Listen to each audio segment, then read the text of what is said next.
We're live. We're live. All right. It's happening. It's happening. We'll be talking to each other, Blake. I mean, listen, that's okay. I'm good with that. Okay. So I'm just going to get us live here too. What? I didn't say anything. Oh, I'm going to mute. I'm going to mute this because it's background. Oh, yeah. Smart. All right. Smart. No one's coming. Found you. Okay. I found it. Okay. I found the video. Great. All right. Hi, so everyone. Hi, everyone. Hi, Blake. Hi, Lori. This is Lori's first chat, everyone. Yes. Hi, Brenda.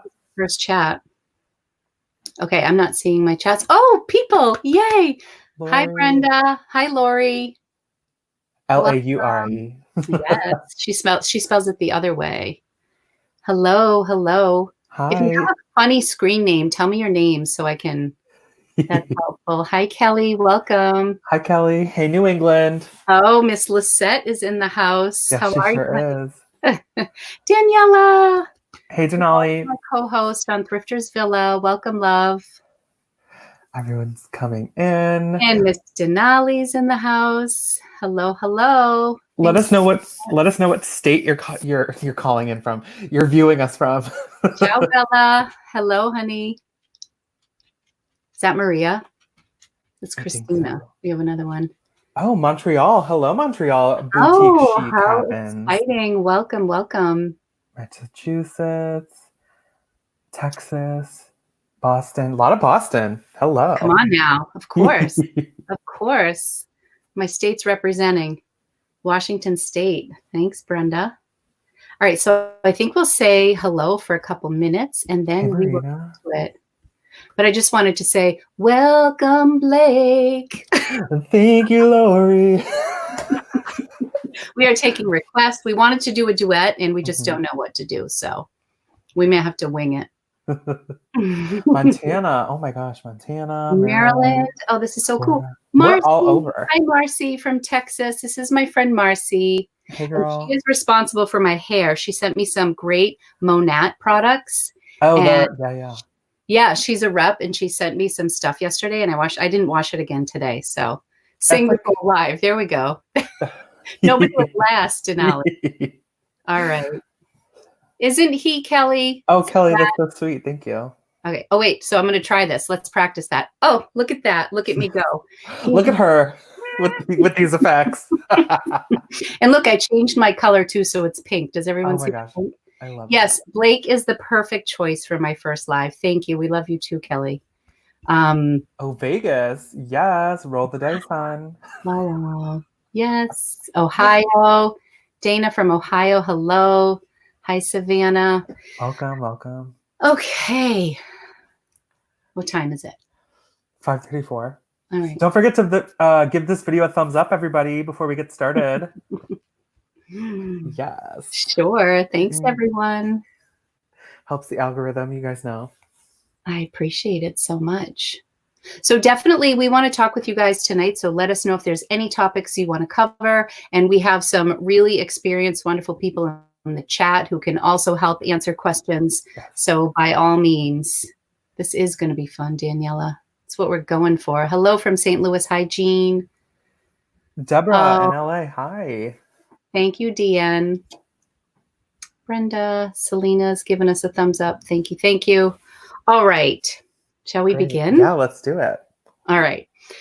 Welcome, my friend Blake. So Blake actually messaged me last week and was like, he was just so casual about it. He's like, hey, let's go live next week. And I was like, really? Okay. So I've been a guest on other lives, but I've never hosted one myself, mostly because I'm worried about like juggling everything. So if I mess anything up, be patient with me. Oh, no problem. Okay. Thank you. So Blake helped me like actually get him on the screen. That was a challenge at first, but we did it. It wasn't too bad. Very simple. So Blake, tell us all about you. So hello to people that have heard of me before, but for those who have not, my name is Blake. I go by Posh Boss Blake on all platforms, Instagram, YouTube, etc. And I am a part-time reseller, but based on recent events, I did work full-time at a PR firm as an office and culture manager. However, I have been let go, furloughed. Uh, so I will be out of work for the next 2 weeks for sure, like 100%, based on wherever circumstances lead. But that has given me a lot of time to focus on my reselling and that aspect of my life and YouTube. You've been doing a lot of YouTube. Yes, I've been doing so much YouTube. Great. Oh, by the way, all of Blake's information is linked below, so definitely give him a follow. He will entertain daily. I originally am from New York. I currently live in Los Angeles and West Hollywood. I would show you outside, but it's a rainy day, which is rare. So rainy here today too. Crazy rainy. So yeah, Laura, how did we connect? Did we meet at, I don't know. I didn't go to Posh Fest. No. Yeah, I don't know how we got connected, but I don't know where I saw you. Oh, you know what? I think it may have been Courtney. I think it was Courtney. Oh, yeah. At Common Flags. I think she was the first person to mention you. And then I fell in love instantly. And actually, when I first started messaging Blake before he knew me, I was like, hey, love. And I'm like, is it too early to call him love? And oh, that's totally fine. I just didn't know, but then quickly I got his vibe. And yeah. I just love it. And your singing is really what attracted me to you. Well, I'm kind of known for my original music, particularly one hit single that is on the top of the reseller charts. All right. Rafaela's here, the Bins Queen. Rafaela, hello, honey. Yes, so 10 points for anybody who knows what Blake's #1 hit song is. Oh, that was quick, Lisette. Wow, that was really quick. Into the kitchen. All right, do it. So I'm currently in the kitchen, but when I leave the kitchen and go back into that room, I'm going into the kitchen, out of the kitchen. I'm going into the kitchen and back out of the kitchen. Available nowhere. So good. I love it. I want to be a backup singer. For people who don't follow your channel, they're like, what in God's name? They have no idea. I'm basically losing my mind here. Now and I have great original content. Thumbs up for Into the Kitchen. Hi, Ryan. How are you? It will infect your brain. I apologize now. It is really fun. So Blake is one of those people that anytime I need to smile, I tune in. And he happens to be really knowledgeable. Like, don't be confused by his antics because he's really great. He has a great fashion sense. I feel like you're good at picking up like high-end stuff.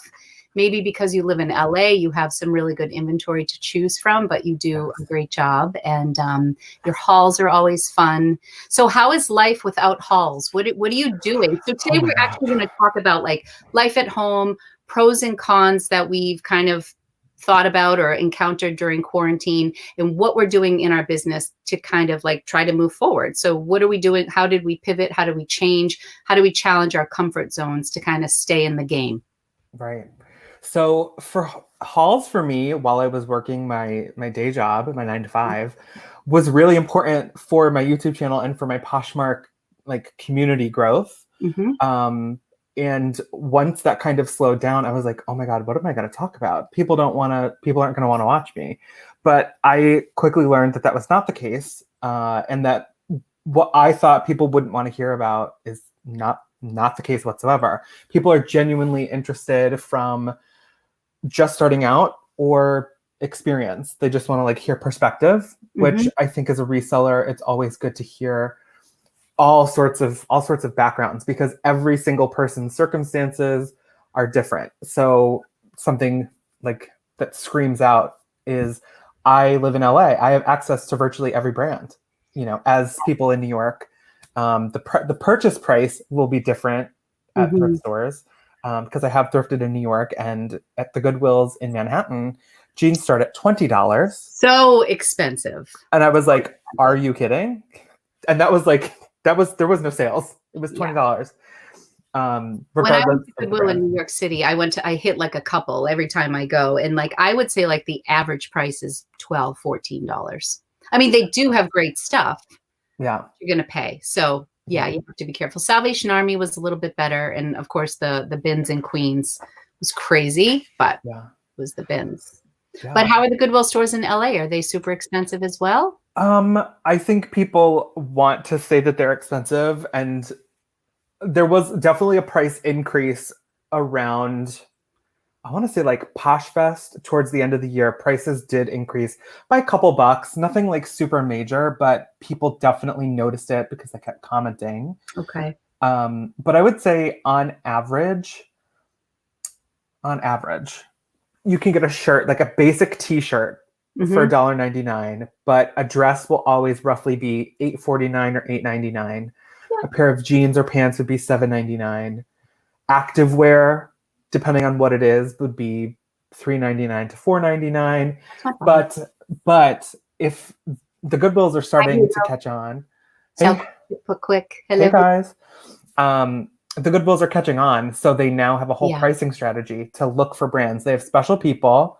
I don't know if I want to like talk about the secret, but there's people that are employed who have been with Goodwill for a long time that are now like their sole job is to for them, like find the good stuff. Exactly, and price it accordingly. And some people, I don't know where I heard it, but some people have the theory that people in Goodwill stores are actually pulling inventory to list them like on Shop Goodwill. That is happening. I don't know. I don't know about that. That's happening. It's actually happening in LA. I know which the story for another day, but it is happening here in LA. Yeah, I mean, you know, and you can't fault the stores. I mean, they're not there for us, right? They're there for whatever cause they're, you know, who's profiting from their cause. But like for me, I have a Savers that is like 12 minutes from my house. Oh, no. And their prices can be pretty expensive too. But I feel like there's always, I mean, it just makes it more of a game, more of a challenge, but I still always find stuff at Savers. Some of their prices, like they'll price Lucky jeans at like $11.49. They think Lucky is the end all be all. And Antilla Loft and Polo Ralph Lauren, those are always marked high. But then you find gems that are inexpensive. So that's kind of my go-to. The Goodwill that I go to mostly, we don't have a Goodwill anywhere near me, like in Central Mass. So Boston's about 25 miles from my house, but I do go to the Goodwill in Boston, and their prices sound comparable to what you were saying. And I don't know, anybody in the chat who's been to Goodwill Boston, not the bin side, but yeah, jeans, $6.49, $7.49, dresses, $7.49, t-shirts, $1.99, but they have a boutique section. Yeah. So that can get a little pricier. But anyway, so you were saying that you were saying that you were unsure of how people were going to perceive you once you didn't have hauls. And I have had that same concern, you know, what else are we going to talk about? So yeah, I think vlogs are always a good thing. I could watch vlogs all day. I could watch people shop all day. So I miss shop with me right now. Yeah. Just like doing some chill music and watch, you know. Yeah. Unboxings. Like I started opening like my Amazon packages of just like, I say this, but I just didn't do it actually. I got a fan and deodorant from Target, but like normally I would catch that on film because it's mail. It's something new. That's the spice of life right now. That's true. I guess I should do some of that. Do you know, fun fact, I have never done a ThredUp unboxing ever. Never ordered one, never have done one live.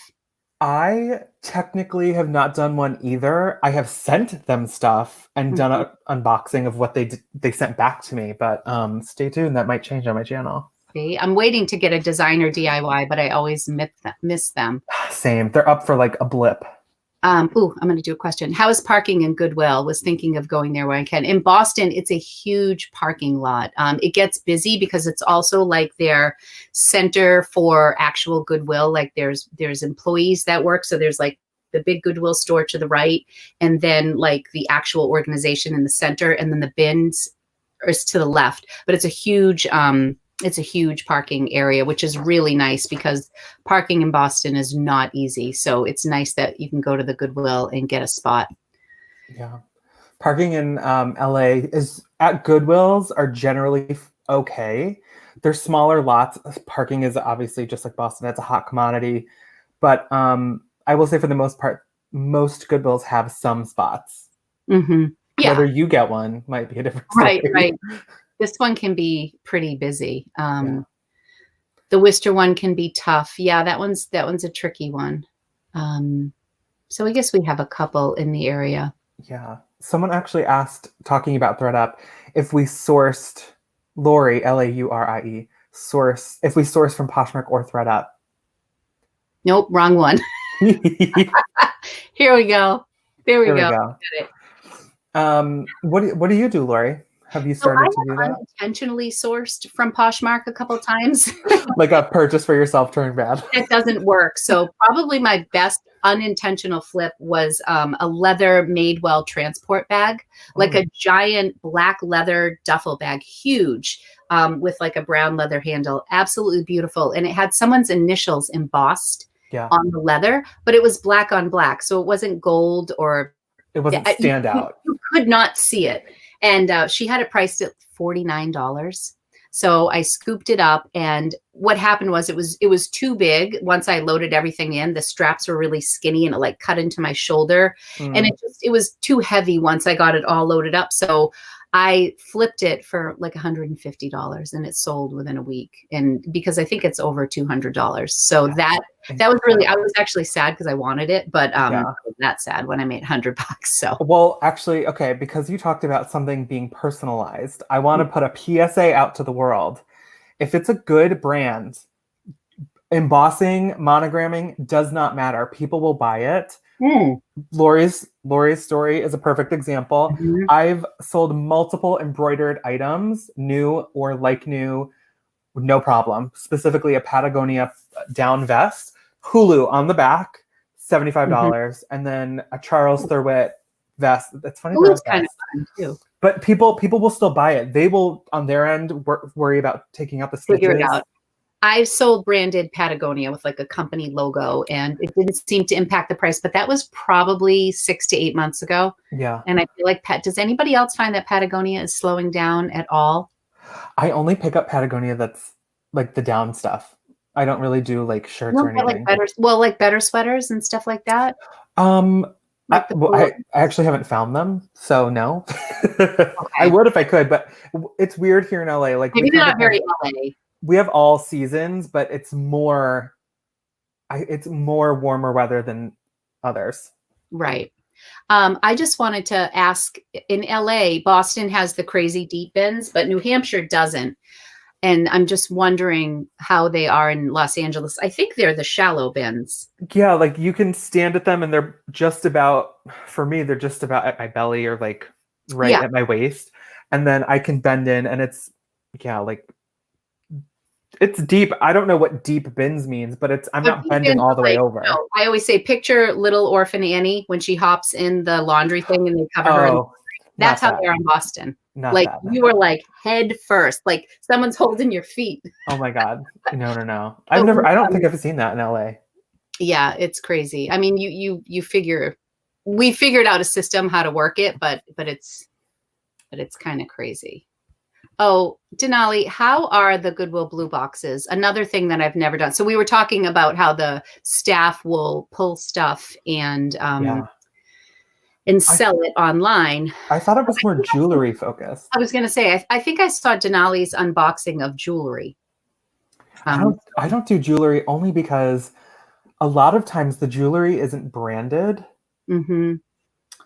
I know that's not always the case, but I have someone who, I think her handle is Picky Chick, and she does all sorts of jewelry unboxings. And, she has like you have to like have, I would need readers to see like if they're branded. And she always has a magnet to see if it sticks. Oh my God. Then if it's magnet, if it sticks, she knows it's not good. It's really fascinating. I feel like jewelry is something that would be worthwhile to learn about. Yeah. But yeah. Oh, Denali said those boxes are garbage. Oh, really? Okay, right. Noted. Thank you. Yeah. Thank you, Denali. If you can get them. I know. I think we all miss shopping. Yes. Who misses going to Target to shop the clearance aisle or the rack? Or just going as, just because it's Tuesday. I don't want any hate for this, but I was at Target this morning.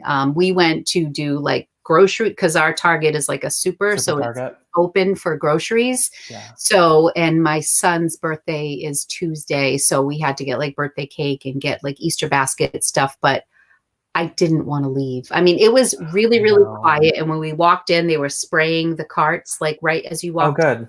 There was someone spraying. I think I saw 4 employees just spraying. It was super, super quiet. I feel like I'm taking my life into my own hands when I go to the grocery store around here. Same.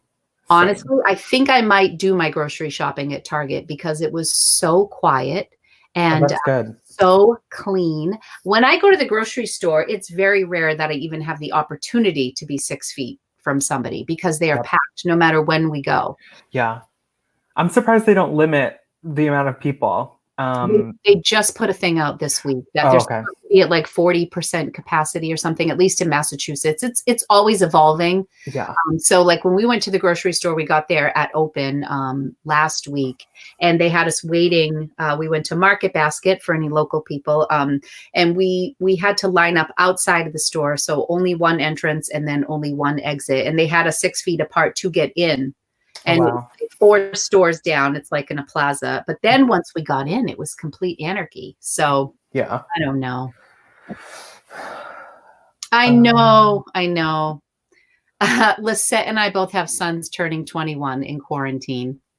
Isn't that? We were talking about this. Yeah, it'll be interesting. But you know what? They could really go celebrate for real legally whenever. We're gonna make it fun. We're gonna make it fun. Only one going to stores. I only go to the... Oh, that's so smart, Hugo.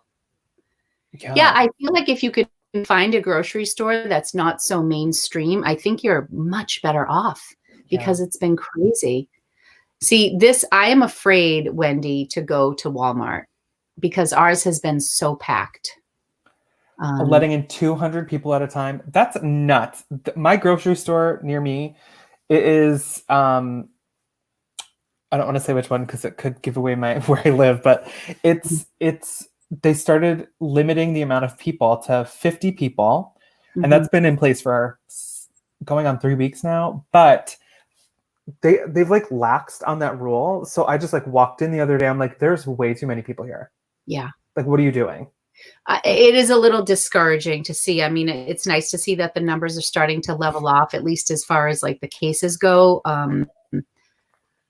But I'm shocked when I go into stores and employees aren't wearing masks for their sake. Like I worry for them because I'm only coming in contact with them. They're probably the closest I get, but how many people are they coming into contact with? So that's crazy. Yeah. They put that's good, Daniela. Your Walmart's been strict. I think it's just like depends on where you're at, right? Every place is different. Yeah. Like I know middle of the country, some states still have not. I don't think everyone has put like a shelter in place thing in yet. There's 6 states still that don't have shelter in place, which that's crazy. Just because blows my mind. Blows my mind. I believe my son Anthony just said that that Pennsylvania just announced, I think the governor just announced that the kids are not going back to school. Like my kids are still holding out. Right now it's May 4th. Nobody's confident about May 4th, but it's some schools are starting to call it, or some states. That's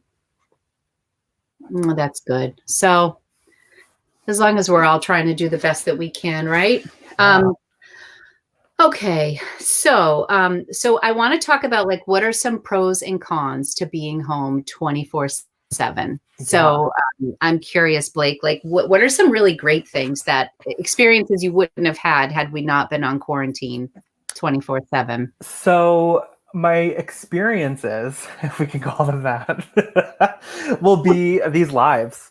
These lives have really been something that I've done for, I think, going on a month. Like Denali, Tiffany, and Hugo, who are in the chat, we have this thing that goes on every Saturday, Reseller Saturday Night Live. Yeah, SNL.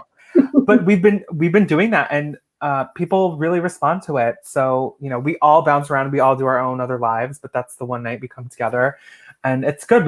It's like catching up, just like this, and It It's has really been fun. a source of comfort for me. Even I'll find when I'm like on the couch with my family, if they're watching something and I want to watch, I'll just put in my AirPods and try to catch whoever's live. For whatever reason, I'm struggling with Saturday Night Live. I missed that one. Well, No, it's I a just little later. stuff must be going on. It's not the time because I'm up late, but for whatever reason, the Saturday night has been hard for me. But I think I caught the first one, but it's fun and I love you guys and it's fun to catch up. But I have had a lot of comfort in the lives. Yeah. And my problem right now is I have a couple to catch up on. I need to do Becky Park had Kristen and Kevin from Voyage is a Verb last night, and I only caught the end. And then Denali had C Fashion Guru. Oh yeah, Steven, the morning coffee. Yeah. Yes. So I need to catch up on that. So there are a few that I just need to catch up. So that was actually really insightful, particularly for people who are thinking about doing like wholesale buying. Really, that's not something I'm familiar with too much because I have limited space. I could never order a pallet. Right. But Denali and Steven really had a good banter about like, figuring that out for themselves and like talking about costs and things. I would be really interested in that. So Daniela and I talked a little bit in our podcast this weekend, where somehow wholesale came up because I don't think it's really anything that I was really had on my radar, but I've been thinking about it for like a future project, and I had found I had found a wholesaler online, and I was saying to Daniela that I was like having a blast. Like I was filling my cart and the cost of goods was like $4 or $5. And some of the things were super inexpensive. Plus they had reviews. So it was really nice to see reviews, which I was, when you're ordering and you're not familiar with the wholesaler. And I spent like 2 hours and I was super excited. And I went to check out and shipping was like $150 from China. Yeah. And I just felt like such a rookie. I'm like, I just didn't see that coming. And it literally almost doubled the cost of my order. And then the profit margins just didn't seem like they would have been worth it. And I scrapped the whole order. Right. I was so excited for a while, but I'm like, and shipping varies in different places and the connections are really what you need to make to get a good wholesaler. Right. And to go back to the pro con of it all, another pro is I've been able to, because I have the time now, like look at expanding my reselling business because I've been in such a part-time capacity.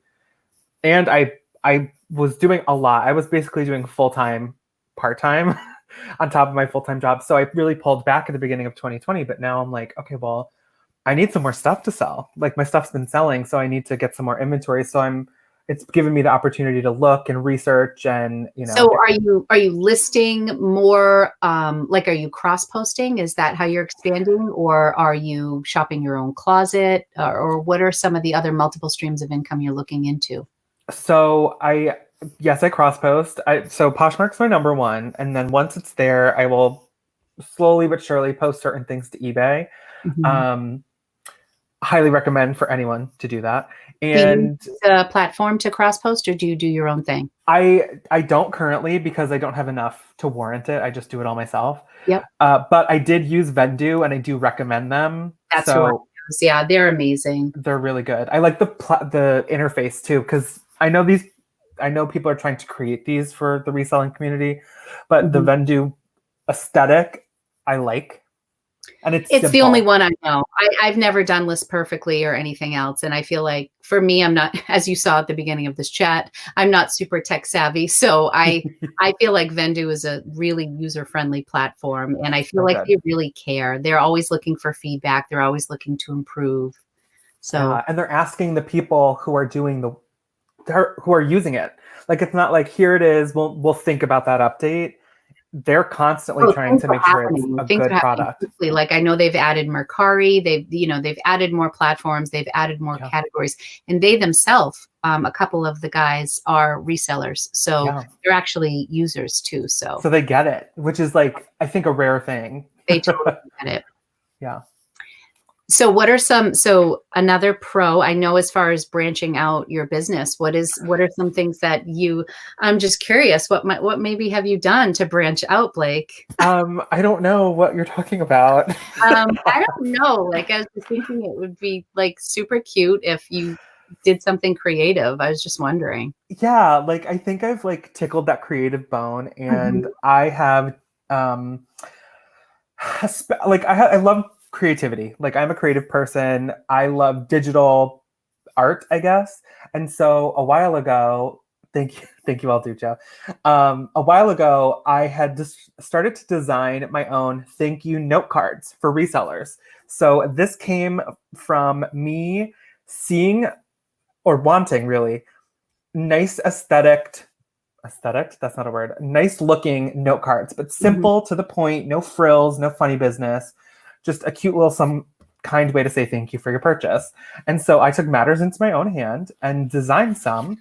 And with the circumstance of losing my job, I was like, let's push up this release because that was like a summer project for 2020.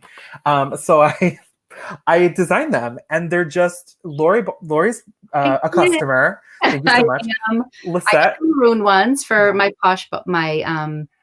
my Poshmark business. And I usually use a sticker. However, I do want to start writing more note cards, especially for people who purchase bundles, or I have a lot of Yes. repeat customers and Yeah. I want to do a little bit more for them. So I love that the maroon card, it was like a nod to Poshmark, but it didn't Yes. scream Poshmark, so I can use it for other purposes besides Poshmark. And Exactly. who always can use thank you cards, and it's a digital download, so I can use it over and over again, which I love. Right. You just have to purchase it once, and then it lives indefinitely with you for however many times you want to print it. Right, exactly. and the whole idea about it was obviously I want to create something that I would use. And I didn't see anything out there offered by companies that I wanted to buy. So I created them myself. I created them in so many colorways. The colors are vibrant, and I love your teal that matches your wall. Yes, I designed this one off my wall color. Oh my God. And I also didn't want to forget about the Perfect. male resellers. I know reselling in general, I can't really say a demographic about, but Poshmark is very female focused, and I get that. I appreciate that. But I also wanted something that was a little bit like more, I don't know, muted. So Yeah, like this nice blue card could be used by anyone. You know, it's well, it's funny not. you should say that because whenever I ship an item, I have two different thank you stickers, and one is floral and one is just more like vintage black. And I always make sure that when I'm Yeah. shipping something out to my guys that I'm doing like the black sticker.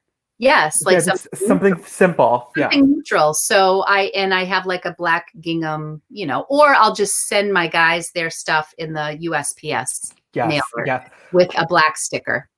Thumbs up if you ship your packages different if you know it's going to a guy. Oh, I totally do. I totally do. Yeah, Um, they don't get the fun mailers because they don't always oh, I appreciate it. know. Well, I do the plaid sometimes, so that's good. Okay, I'm so behind here. A Yeah. lot of people are talking about. I did put this up from Rafaela talking about free listings for a few months to get people started who haven't been selling before. This is like what eBay is offering, which is a nice way to get people in. She's also saying no insertion fee, which means free to list new items, and 50,000 free for store subscribers. That's really good. Yeah. Hi, everybody. Yes. Does anybody have any questions? Oh, here we go. Respect to the men online buyers. Yeah, I and would say, I love my male shoppers. there's some serious spenders too. I mean, I'm one of those people. I'm looking for something specific. If you have it, I'm buying it. I feel like it's a much more straightforward transaction sometimes. I'm also a research buyer. So Mhm. I will look I never pay full price. I think a lot of resellers are probably that mentality. Yeah. But I research like a lot before I buy something. Yes. Whether it's $1 or $100. So I think that's the nature of us, right? That's what we like to do. So some of the pros for me, I have Janelle. She said men don't return anything. I'm sorry, the underarm measurement was like a 1/4 inch too long from your post. I'd like to return it. Today I got a 3-star rating on a sweatshirt, and it was a medium, and I marked it as a medium, and I gave the measurements, and they just said didn't run true to size, should have specified. Okay. I'm like, I'm sorry, it's a sweatshirt. It wasn't like, It might have been the same person as me. I sold a brand new tag dress, put the measurements in the listing, said the size, 4-star rating. This seems stretched out. Okay. I think sometimes people are just upset it doesn't fit. And, I don't think they always see us as the person, sometimes like if you buy it from the Gap, you're reviewing the way the Gap made the clothing. So it's kind of one and the same when you review it. And for us, we're just looking for the customer service rating. Correct. And we didn't create the garment. Yeah, we did not manufacture and make it. So that is true. Yeah. So one of my pros and cons, well, they're both. 24/7 with the family is a pro sometimes, and 24/7 with the family is a con sometimes. Oh my God. There are moments where I'm like, this is so nice to have everybody here. And I feel like, everybody hits the wall at different times in my house. Yeah. Sometimes I'm feeling great and somebody else is down, and then we take turns and stuff like that. But generally, I feel like everyone's doing all right. But I will say, have you ever heard of the expression, like, if you want something done, give it to the busiest person in the room? No, I've never heard that. No. Just kind of the idea that, people who are busy know how to get things done. They know how to budget their time. And I know that's so true for me, that when my calendar is wide open, I'm really not in a hurry to get many things done, or I just keep putting it off. So I find that when I have more structure in my day, I'm much more productive. And especially for me, I was somebody who probably went thrifting like 3 times a week. Yeah. And I think because the Savers is close by, and then I would plan one day to maybe go to the bins or do like an excursion sort of thrift. But I would always have like, all right, I want to go to Savers at noon. So I need to make sure my shipping's done. I've listed 5 items. I've churned the laundry, and then I'll go at noon, and then I come back. And then when I get home, I'll say, okay, well, the kids are getting home from practice at 5. So I want to get these prepped and steam them. And before I know it, I've had a super productive day. Yeah. Now, with that removed, it's been a challenge for me to just impose the structure on myself, and I'm sleeping a little bit later. So I'm getting less done, even though I have literally all the time in the world right now. Yeah, I totally agree. That's my pro and con. I have all this new time, but I have nothing to do with the time. Or like I mean, there's no real reason to do anything. Yeah, like I'll write things down in my planner, like shower. Yeah, it's like I was talking to Denali earlier today. She's like, "What'd you do?" It was like 12 o'clock, and I was like, "Well, I got up."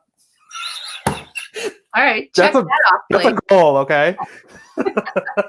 Yeah, and so it's kind of it's been tricky for me, and I have found that my YouTube videos are keeping me accountable. So like, I don't know if it was the best thing.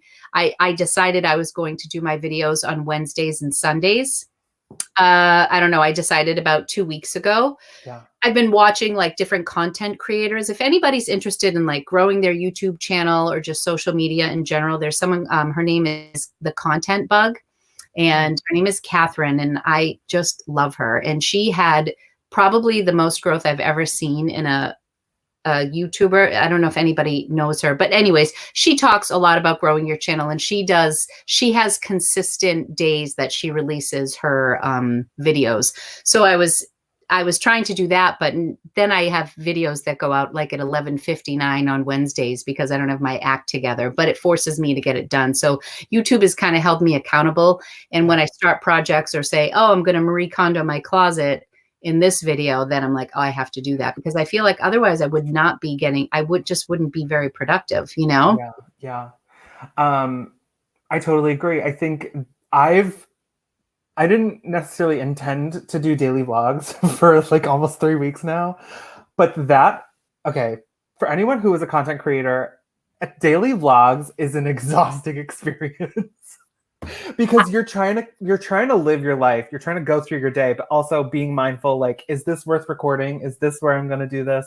And you want it to be like mostly natural, but sometimes it's like it's a really tricky thing, you know, because I feel like some of the stuff just feels so contrived. And I have like teenagers in my house that are making fun of me, like as or like they don't want to be in it. And I think I have like we had a campfire last night, and it was a moment. It was really nice. Like, and so every time I took my camera out, my son would swear. So I couldn't put it in the video, like intentionally, just to be a wise guy. They just mess with me all the time. So I know I do love vlogging, but yeah, that can be a challenge, but you've done a great job. You can just sing into the kitchen for 20 minutes. Okay. Can I tell a funny story? Sure. I did capture the noise on camera, I think. We were talking about breaking points, or like with the family, like, you know, you hit a threshold where you're like, I've had it. I'm done. So I was cooking the other night. I made myself a nice spaghetti squash with turkey meatballs. Great. Good job. But prepping the spaghetti squash, I cut the squash in half and I'm scooping out the seeds. That's a workout. Yeah, it's a workout until you spill all the freaking seeds all over your kitchen floor. And it's the end of the day, and it's the last thing you need. So I wanted to scream bloody murder. It was the first time I was just like, I have to look back. I was like, that's not the best version of myself. I'm not an angry person. I know people would probably love to see it, but I'm like not trying to have that energy out there. A little drama mixed in with the singing would be good. But I was like, if I scream this loud right now, someone will think I just murdered myself or something. Like, I was so upset. I was like, are you kidding? And it's so slimy and slippery. I was like, come on. I just want to eat this squash. Good for you for doing spaghetti squash and not straight up spaghetti. Listen, no spaghetti in my house. Good job. You can have it. I'm doing Weight Watchers, but you can have it. You just need to portion it out. Well, which is hard to do. Follow for my last name, Blake. So we don't do half cup servings of pasta at the Tita House. That's like one bite. Oh my god, I love it. She would come visit at some point. Come here, Lulu. Oh my gosh, yes. Wait, I watched my Instagram stories yesterday, but my daughter ordered. Come here, baby girl. My daughter ordered. She's so pathetic. They've been bored and they dyed her pink. So Lulu is a little pink machine. She looks like a big ball of cotton candy right now. And it's pet safe. It's animal friendly, right? Yeah. It is pet safe, but I know it looks a little abusive. But anyways, she enjoyed her bath leading up to it. So hard to stay focused, but fun to branch out into new things. Let's hang out with the chat for a bit. I feel like I've missed so much. Can I call out? Oh, sorry. With those buyers that lie about what they bought from you, when something doesn't fit, they go to the extreme measure to damage it. Yeah, it does happen. Yeah. I don't spend time on that. Yeah, I feel like it's just part of it. Sometimes when something like that happens to me, I just think if I were a storefront, I would have clothing that, people walked out of the store with. And I just consider it like an item, like just a wash. It's part of the business. I mean, sometimes I've been very passionate and like fought people on it, but I've learned it's not really worth it. That's a tough one. There's a comment from someone named Isela Perez. Okay. She commented a while ago about she thrifts or she sells in person and she wants to be more tech savvy to do Poshmark. You fully can do Poshmark from your phone. You can do everything from your phone. It's one of the simplest, if not the simplest format of all the platforms to upload your stuff to. Just take a picture on your smartphone, upload that into Poshmark, put a title, describe it, put a price, post. Yeah. That's it. You get the label sent to you. You don't have to do anything. You get the label once it's purchased. You don't have to worry about money transactions. It goes into your account. You just print it, put it in a box, almost any box, and free. Absolutely. Or not free, but send it I out. agree. And in fact, when I first started, my story started on eBay, and I was actually much more comfortable with eBay as a platform. And the Bins Queen, who is in this chat, Hi, Rafaela. an eBay person, and and she had done Poshmark, but kind of had shifted more towards being an eBay seller. And I was terrified of Poshmark because I just didn't know it. It was really the fear of the unknown. And I just think, like in most things in life, you just have to dig in, and you'll make a couple errors. And then before you know it, I was nervous to go live tonight. You know, I had only been a guest on other things. I didn't know if I was going to be able to find the button that clicked comments and showed it up on the screen.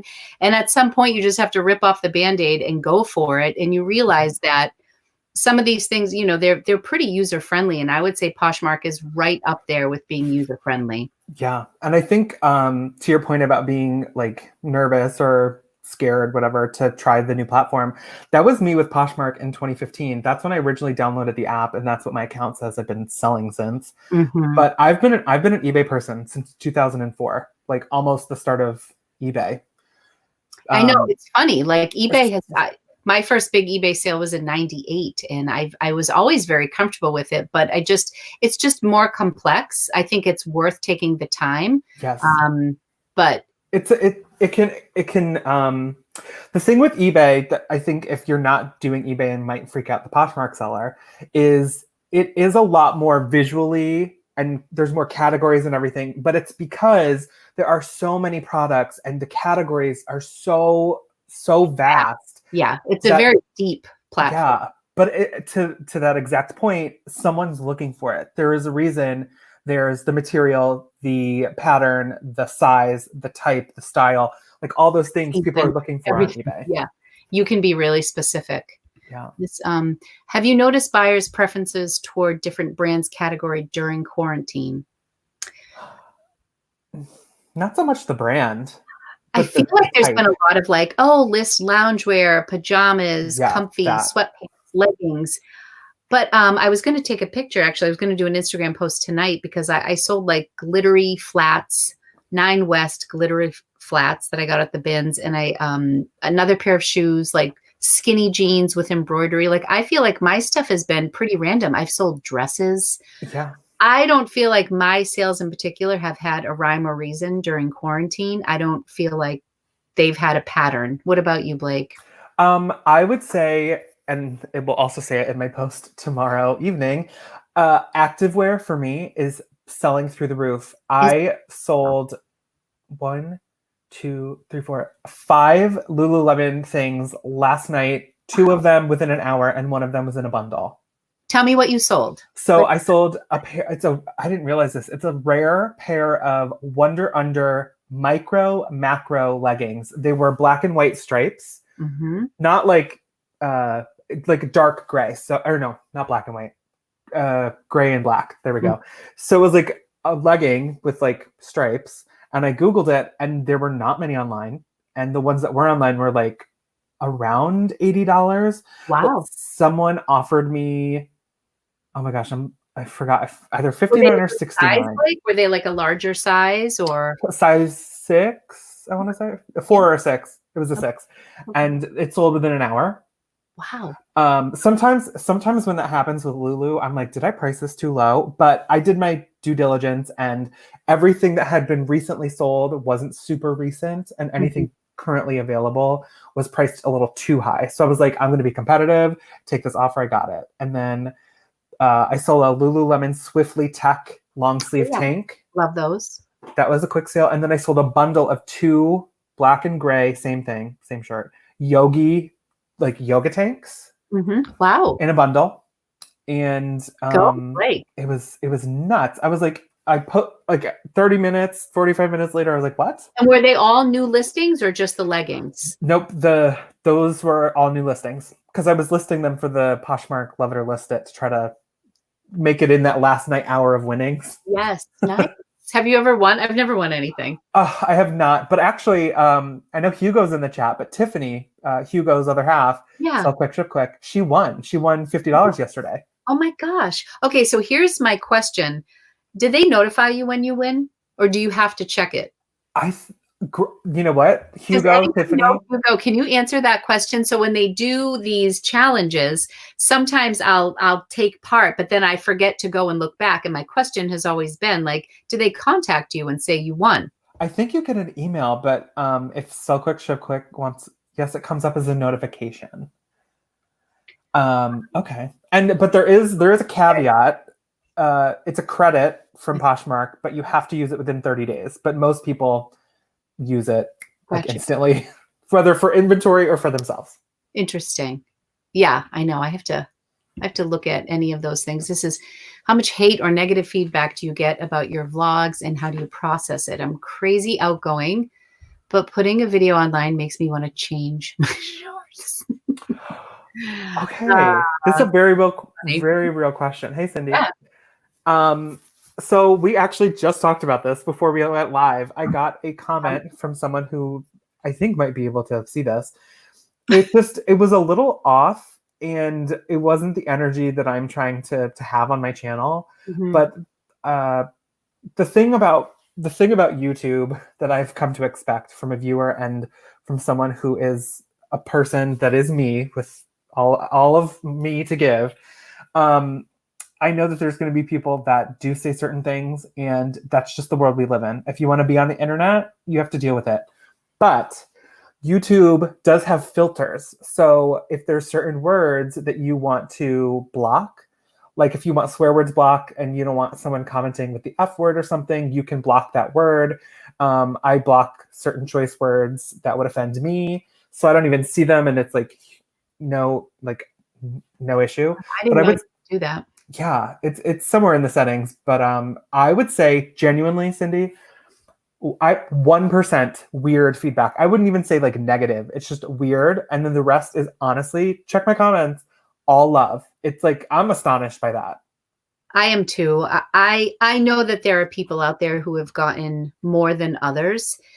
Some deserving, some undeserving. But I think in general, my experience, I have felt really blessed that I've received, like I had one person tell me I was pretentious in a video, and I'm not sure like what it was or what I said, but and then they went on, but I enjoyed your video and gave me up, so it's like a backhanded compliment. You were just, I don't know. So but I mean, that's minor in the big scheme of things. Yeah. And then one time, I think I may have shared this with Denali or somebody recently, but I was at the bins in Boston, and I got this beautiful, can't think of the brand right now, but a high-end bathing suit that had like the liner still on it. And it was a white ruched bathing suit, retailed for like $250. It was beautiful. And so I was saying in my haul, this is basically like a new without tag, because, it still has the liner, and it was immaculate, but it didn't have the tag. And the comment was, oh, now I see how you do business. You find a bathing suit in a dirty bin and you tell your customers it's a new item. And that's really not what I intended. Oh my God. Nor did I list it in that manner. And I what are you going to do? But I think that was like, in the big scheme of things, not bad. And I think for me, I've received a lot of love. I've only blocked one person, and people, and I know some YouTubers will know this person, who would always ask if we had silk shirts available, or do you sell silk shirts, or would you consider wearing a silk shirt in one of your— Oh my God. Little creeper. So does anybody know who I'm talking about? I know people do. But I blocked him. So, and it wasn't just me. He had hit up a few YouTubers who we're all pretty familiar with. But oh, thank you, Gina. Oh, thank you. Lulu's been scratching at the door this whole time. I just let her out of the closet. Yes, Courtney. Oh, hi, Courtney. Okay, can I just say, Courtney, you're one of your videos that I was helping moderate. You asked the question. Remember, he was asking you, and you were taking questions from people. I didn't get to it soon enough, but yeah. So she knows we have blocked him. Is Silk Shirt Guy seeing anyone? Oh my God! Listen, if Silk Shirt Guy wants to give me some money to wear a silk shirt, I mean, I'll wear a silk shirt. You haven't seen him, Denali? Oh my gosh. I've blocked him. So that's the only person I've had to block. So I guess we're good. And that wasn't even, that's as far as he went. And like, if anything, people are just the tone is what doesn't come out in a comment. Like some Right. people are just like having a conversation, but I don't know them. So like to me, like here's a good example. There was someone that commented on my video and she like recommended something, but I found it to be rude. So I just said like, I think you're advising this, which is nice, but I'm finding this to be rude. And we went back and forth like as adults and we ended that fine. Like in the comments? Yeah, nothing Right. No, like, I'm just, escalated. yeah. But I was like, I'm gonna just say that I think this could have been said differently, and then she acknowledged that, and we're fine. That was that. But I mean, people I don't think are like, wow, Lori, like, look at you, filming in your closet. Isn't that nice? Like, no, people are really nice. I've actually had two of my most favorite loyal viewers go at each other because one made a comment because I always say, oh, I'm sorry, this is going to be a long video, like, and I apologize. And so that's my garage. Do you hear my room shaking? Gosh, I do. My closet's like above the garage. There's an earthquake. Oh my gosh, we're in Massachusetts, no earthquakes here. Yes, so I said my videos, this one's going to be a long one, and that's almost like a joke because all of my videos are long. So one of my friends said, what do you mean, Lori? Aren't every one of your videos like a marathon? Or she made some comment, and then the other person said, I don't know who you think you are, but I really enjoy the long videos. And they went back and forth like 5 times. And I commented below and I said, I love you both. And I know this is a misunderstanding and I'm going to delete this strand right now. Yeah. And that was it. And it was fine. But oh my God. Someone wait, there was one time I hope you all out there in the world and Lori appreciate this because it was hilarious and like the most rude thing ever. Someone commented on a video to me, you need to learn how to pronounce every single brand name because you're a reseller and that's your job. And I was like, whoa. And the tone was there. The tone was absolutely there. I'm sure. And so someone commented, I think the best thing about reselling is that we always have an opportunity to learn. There's so many brands, very polite. And the original person was like, I used to be a manager at Barney's. And I was like, okay, so like hair flip for that, fine. And then so the person who was like, we can grow, she was like, I customer service is great. I used to work at Coach. Then the person wrote back to this person and said, oh, well, Coach isn't considered luxury in Barney's, so I wouldn't know. Wow. I deleted that whole thing because I was like, absolutely not. That's too bad. Well, people's egos get the best of them, and that's not good. I think one of the keys to I think you need to be humble in this because there is always so much to learn, and I would never. And I must butcher a brand every day in my pronunciation every day, and it's really okay. It's really okay. Blake, maybe your way of saying it sounds better. That's right. Listen, sure does. No, I'm just kidding. I'm not perfect. Like, I get it. I will also ask. I'll ask people, like, leave me a comment if you know how to say XYZ name. Mm-hmm.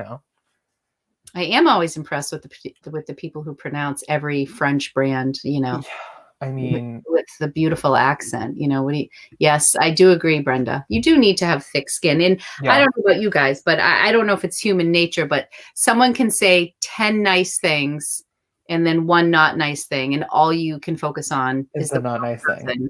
Yeah. That's the not nice thing. I think it's just sometimes the way our brains function. And I don't know if it's because I'm older, I care a little bit less. And I feel like I sleep at night. I try to put a good energy out there. And I don't know. I do the best I can. So I feel like if you are worried about YouTube, like know that you do have to have thick skin, and there comes with the territory. There will be people who have something to say that you may not love, but you could also not have the comments. Say again.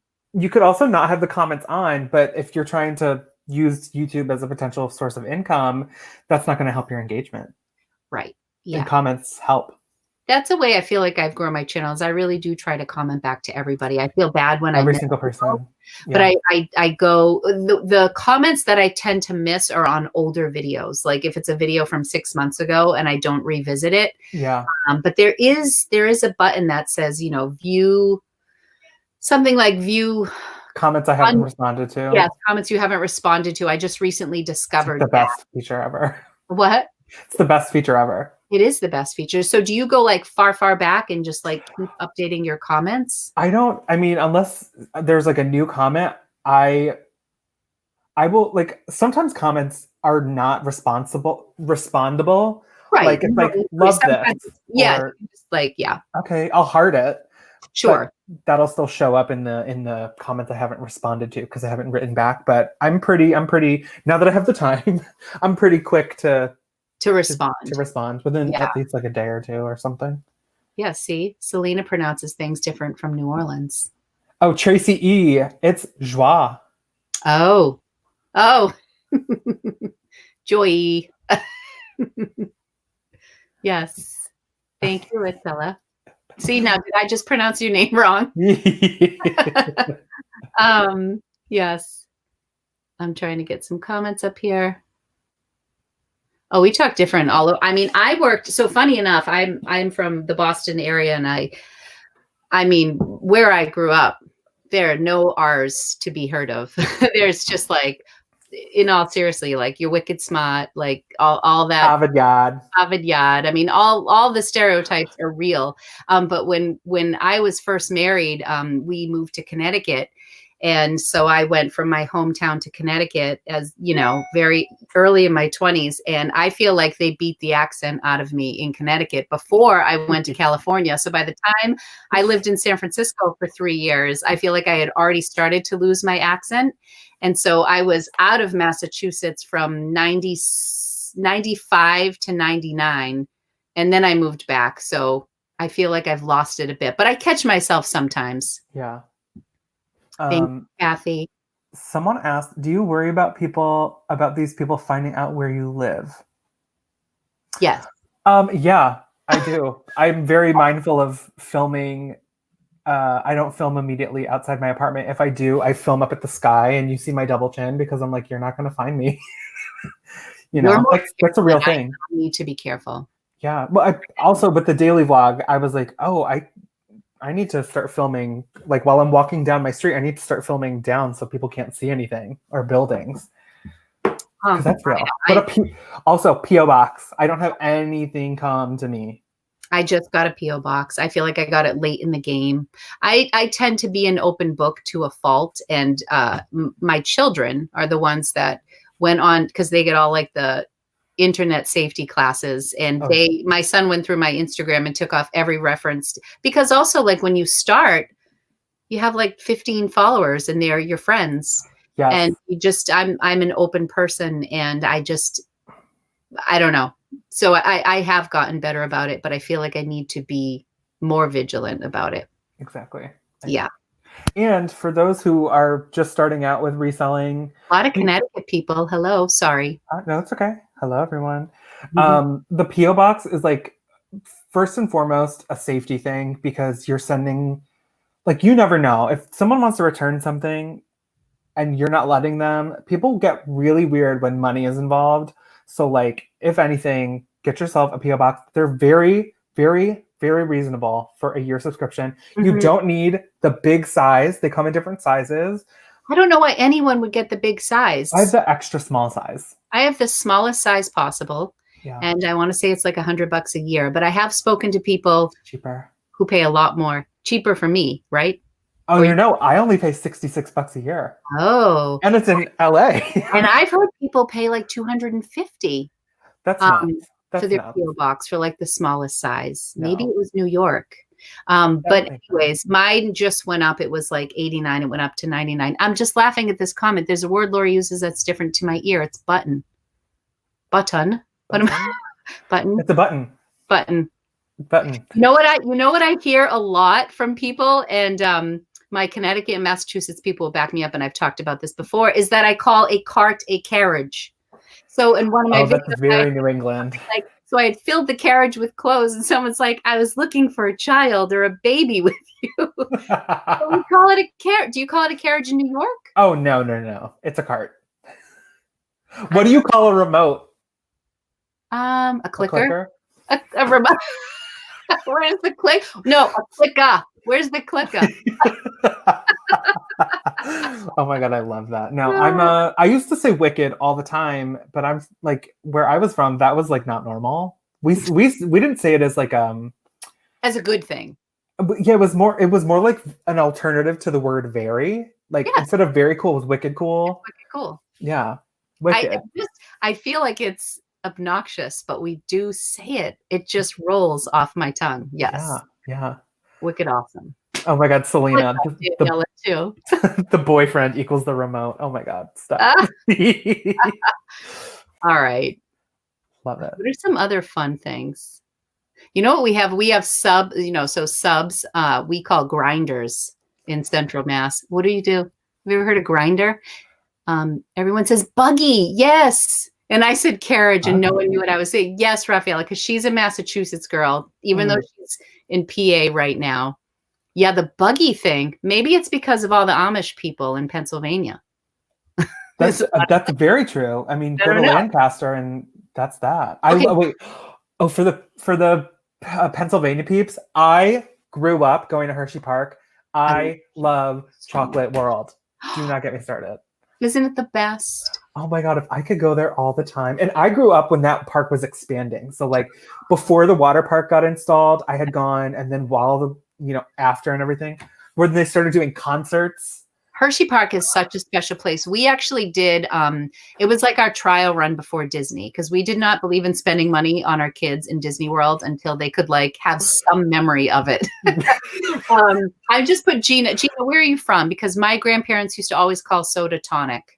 Oh, my family still lives in Boston. Well, those are two different things. Tonic is a type of soda, not in Boston. Not my and they would drink Moxie, and they would say, "Get me my tonic." Oh my God. Well, okay, wait. If someone would give me the tonic, and I came with you with a Dr. Pepper, you'd be like, what? I say market, and my husband corrects me, calls it a store. Going to the market. These are fun. They say market here in LA sometimes, and I'm like, hi, Jennifer. Like farmer's market? Farmer's market. Lancaster P. Oh, sorry. I'm bad at this. Jennifer. Lancaster. Lancaster. Oh, that's where the outlets are too, right? Right, Jen? I think that's where the Amish are. Am I wrong? I think, yeah. I think there's a lot going on in that area. Yes. Okay, should we move on? I'm really subs are heroes. Okay, I'm sorry. We could do this all day because we have people from all over the country, and it's really fun.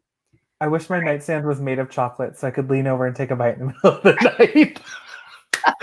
Oh my God, you're my spirit animal. Lancaster. Okay.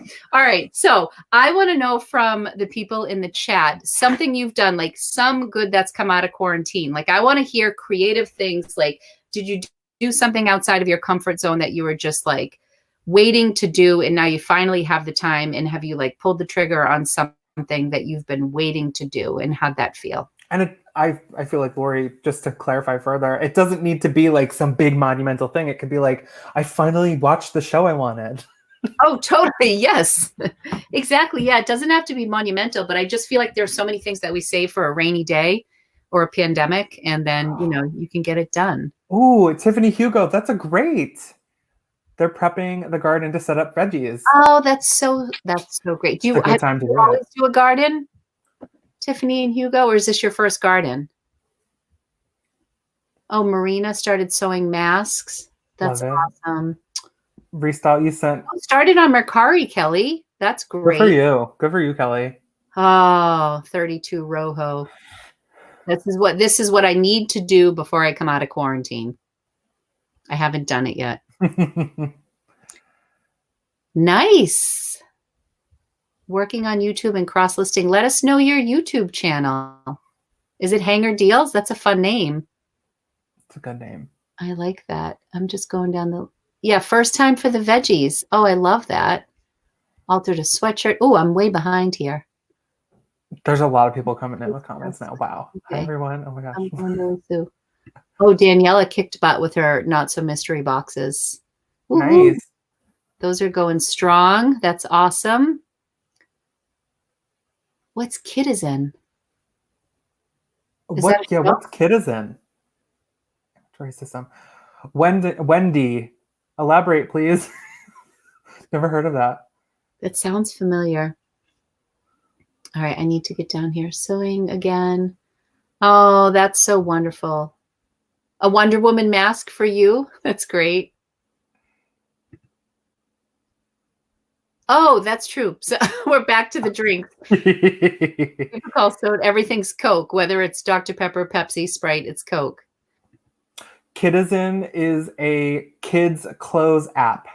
Thank you for that. Thank you for that. New to me. Yeah, I've never heard of that. Huh, good for you. I feel like the yard has been hanging over me. It's looking great and it calms me, and I think it will help my business. Oh, that's so nice. That's so nice. We haven't gotten out to the yard yet. That's kind of Jay's department, but we do a garden every year and it's really great. Elise. Oh, Elise. I'm sorry. That's okay. What's Selena say? A quick comment here. For people not sure about starting a YouTube channel, I said this in my interview with Denali on Flip the Script. If you're not following Denali, you should be. Her podcast is great. But my first video I filmed at the encouragement of my friend Rafaela in my basement, in my pajamas, and I filmed it the wrong way. So I filmed it vertically in my PJs in my basement. And I was like, hey, y'all. And did it, but I didn't say y'all because I'm not from Texas, but I did film it the wrong way, and it didn't matter because I only had 3 people watch it, but it really felt good to just get it out of my system. And then it gave me a starting point where I wanted to go for my next video. So my next video, my one goal was to turn the camera and film it the right way. And so like every time you post something, you learn more and you can apply it. I think the biggest thing with people wanting to start YouTube, like that's probably why YouTube isn't like so like, I mean, it's already huge, but I feel like it could be like bigger than Amazon. People want to be perfect. They see the people that they're viewing and they're like, oh my God, they have such great setups. This, that, I have to have a good camera. No, you don't. Mm-mm. You got to start somewhere. So just put something out because you can't start at what you think is like ideal or perfect. Right. You have to start somewhere. It doesn't matter where it is on the spectrum. You got to do it so something can come out. Even sometimes if I'm just kind of going through, let's just get, oh, sad Modern Family is over. I watched it last night and I was a little disappointed at the finale. I loved the show before the finale, but then I thought the finale was a little cliche and I was so sad. I'm sad it's over too. I love that show. Making leather shoes, this wins. How do you, that is incredible. Deborah, are you a cobbler? Yes, Denali. People want YouTube success overnight. Getting 1,000 subs isn't easy. Yes, not at all. Personal experience, I know. So how long did it? I mean, everybody's story is different. I mean, sometimes it takes people a year to monetize. Sometimes people never get monetized, and sometimes people, get it quickly. So everybody's at their own pace. You have to enjoy it. Like you can't do it. And don't think you're going to do it to make a lot of money because that's not. And don't just do it in something that you see as something that is getting views. If you do not like what you're talking about, it won't last. You won't get past like a handful of videos, if that. Mm-hmm. This is I've been buying gift certificates. I heard that this was something they were saying in the news to buy gift certificates from small businesses to kind of keep them afloat, even if you can't be purchasing things from them. That's really nice. Yeah. It's like that's the biggest thing. Like you as the person wanting to do the thing, you have to start. You have to do it. You can get advice and watch people's journeys and things, but until you do it and live your experience. And I also think things will emerge. Like I think Blake's singing. I don't know if when you started to sing, no, seriously, like I know you would do your little thing, but then, I mean, that's literally why I kept watching you. Yeah. And if you ever stop singing, it would make me really sad. And I think there was an interview between Oprah Winfrey and Ellen DeGeneres when Ellen's show first started. Yeah. And Ellen, you know how she would dance when she would come out on the stage and she holds herself up and then goes into the chair. And Oprah's like, you have to keep that because something that people identify you, but you dance, and that's like, that became her thing. And now she has Twitch, who I love. But like, yeah, like that was like a big thing. I liked that. Okay. What are you looking? What should I highlight here? Oh my God. What am I missing? Someone in this chat has my last name, my real last name. But like, it is not a common last name. Oh my God, that is nuts. Oh, I see. Oh my God, that's freaking me out. That is so rare. Like, that is so funny. Oh my God. Ooh, this looks like I'm working on escape room scrapbook. That sounds interesting. Escape room scrapbook. Like pictures of when you went to the escape room? Or like, am I missing something? Okay. Rafaela is the queen of, she does restoration projects all the time. I made my best friend's wedding gift. You're so good. Rafaela is one of those few people that I know who, as a reseller, really, really, really believes in the whole sustainability thing. Like, as far as I go, like, I think it's like a great side effect of my business, but I did not get into reselling because I was one with the earth. And like, if I'm being honest, I think it's like a perk of what I do. But Rafaela like doesn't buy anything new. She's like rewiring video games and machines, and she puts earrings back together all the time. Like, she's really great. She has some great tips on restoration of handbags too. I called her out. I don't know if she saw it, but Rafaela, you gave me a great tip with suede booties or suede shoes. She told me. I'm just thinking of Alec Baldwin right now, but that's SNL, the SNL skit. Yeah. Sweaty, I won't say. Rafaela, sweaty boots. She told me on suede shoes, when they're like kind of fuzzy from use or like rubbing against the other shoe, take a lighter to it. Don't like burn it, but like glaze it for a second, and it gets rid of them. And it's I've been so afraid to do that. It works. It's fine. It was a tan color pair, so it won't discolor it. Oh my gosh, that's crazy. Well, I am motivated just by seeing people's things. What's this? Oh, this is back to the escape the room. Oh. 100 room pictures of 100 of them team. That sounds like in depth. Like a puzzle. Pictures of all 100 of them for the team. I have 4 to work on. That is a lot of pictures. Wow. Yeah. So I used to sell creative memory scrapbooks for 10 years. I did that as my job, and like did parties and things like that. I was really, really into it. So if anybody needs... I've never heard of it. Never heard of Creative Memories. It was just a scrapbook company, and it's like pretty high end, and you do like home shows like Tupperware. And I would, like a Pampered Chef. Like Pampered Chef, yeah. So people would come to a party, there would be a hostess, and people would bring like 8 pictures, and we would complete a scrapbook page, and I would have all like the little cutty tools and things like that. I wish the reselling would stop using, there are better options. I know. You know what though, to your point earlier, Lori, people don't get into reselling necessarily to be earth friendly. Like, people do get into it just only for money. I mean, and that's totally fine.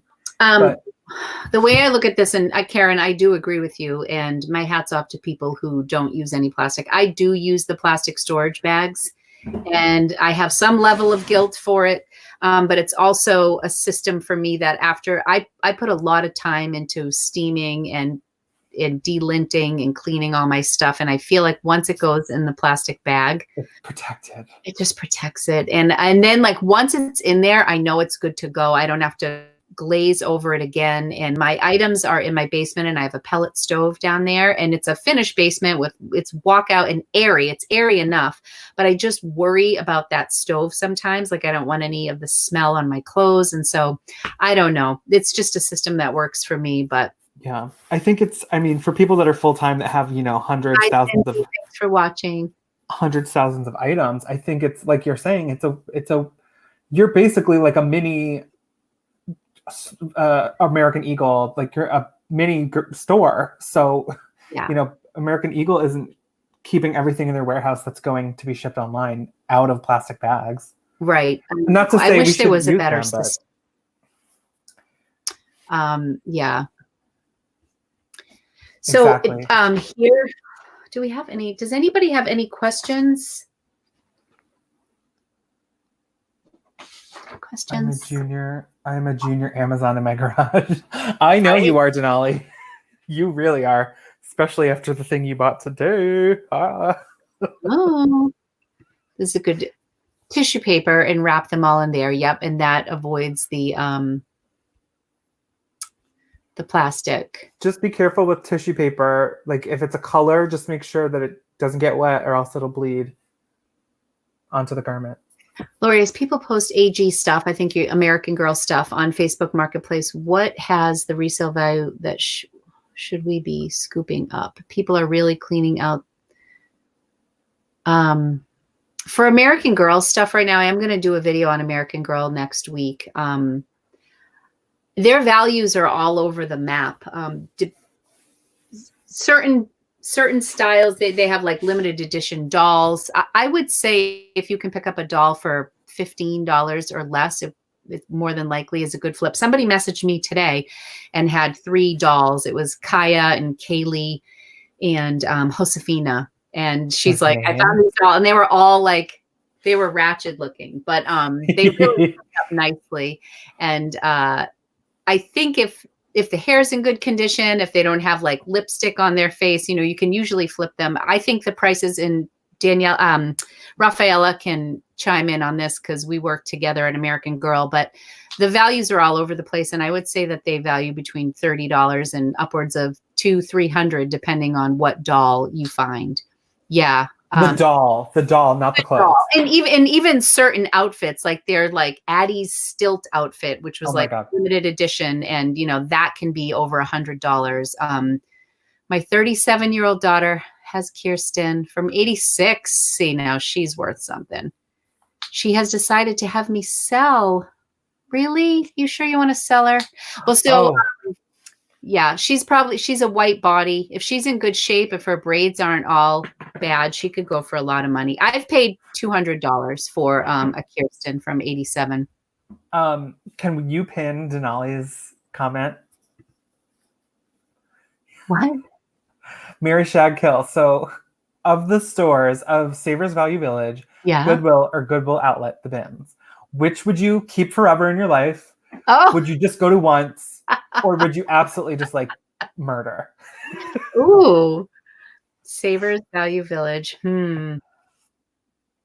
Oh. I would kill Savers Value Village. Really? Because the prices, like you, it's not close at all. And the one time I went there, I was like, who do you think you are with these prices, people? And so like absolutely not. And then I would shag the bins and marry the regular Goodwill, the regular store. Okay. I don't know if I'd kill anyone. I can't kill Savers because they are 12 minutes from my house. That is my go-to place, and I find so many things there. And I know what to pass over. I know what I'm not going to get there, but I find really good shoes there. I have found probably 70% of my Lululemon pieces at this particular Savers. I can't kill anyone, El Ducho, but I would shag Goodwill, and dare I say I'd marry the outlets. I'm going to say I'd marry the bins. I love the bins. I do. They get old after a while. Like maybe I can't marry them. I don't know. I'll just have an affair with one of them. Gina, Value Village is the parent company. That's based in Canada, but the US version of that is Savers. Yes. That was a good question. I liked that. Really, is anyone tuning in from Canada? I'm curious. Do we have any Canadian poshers or sellers? I feel like I'm trying to incorporate them more. We had somebody, we did have somebody from Canada earlier. Oh, actually, the Montreal person, yeah. Somebody from Canada messaged me today and wanted to purchase a shirt. I have this really great vintage Liz Claiborne, like Hawaiian shirt, and it's all LA places. I love that. There's like Laguna Beach and like all these old signs. And she wanted to know if I could ship it to Canada. And the answer is we cannot, unfortunately, correct? Right? On what? We can't ship to Canada through Poshmark. No. They have to have a US address. Yeah. Yeah. So, but No they way have around that. Canada Poshmark, but we just can't. Correct. Right. It's a separate thing. Right. Really overpriced. ARC. Yeah. Do you have Laura?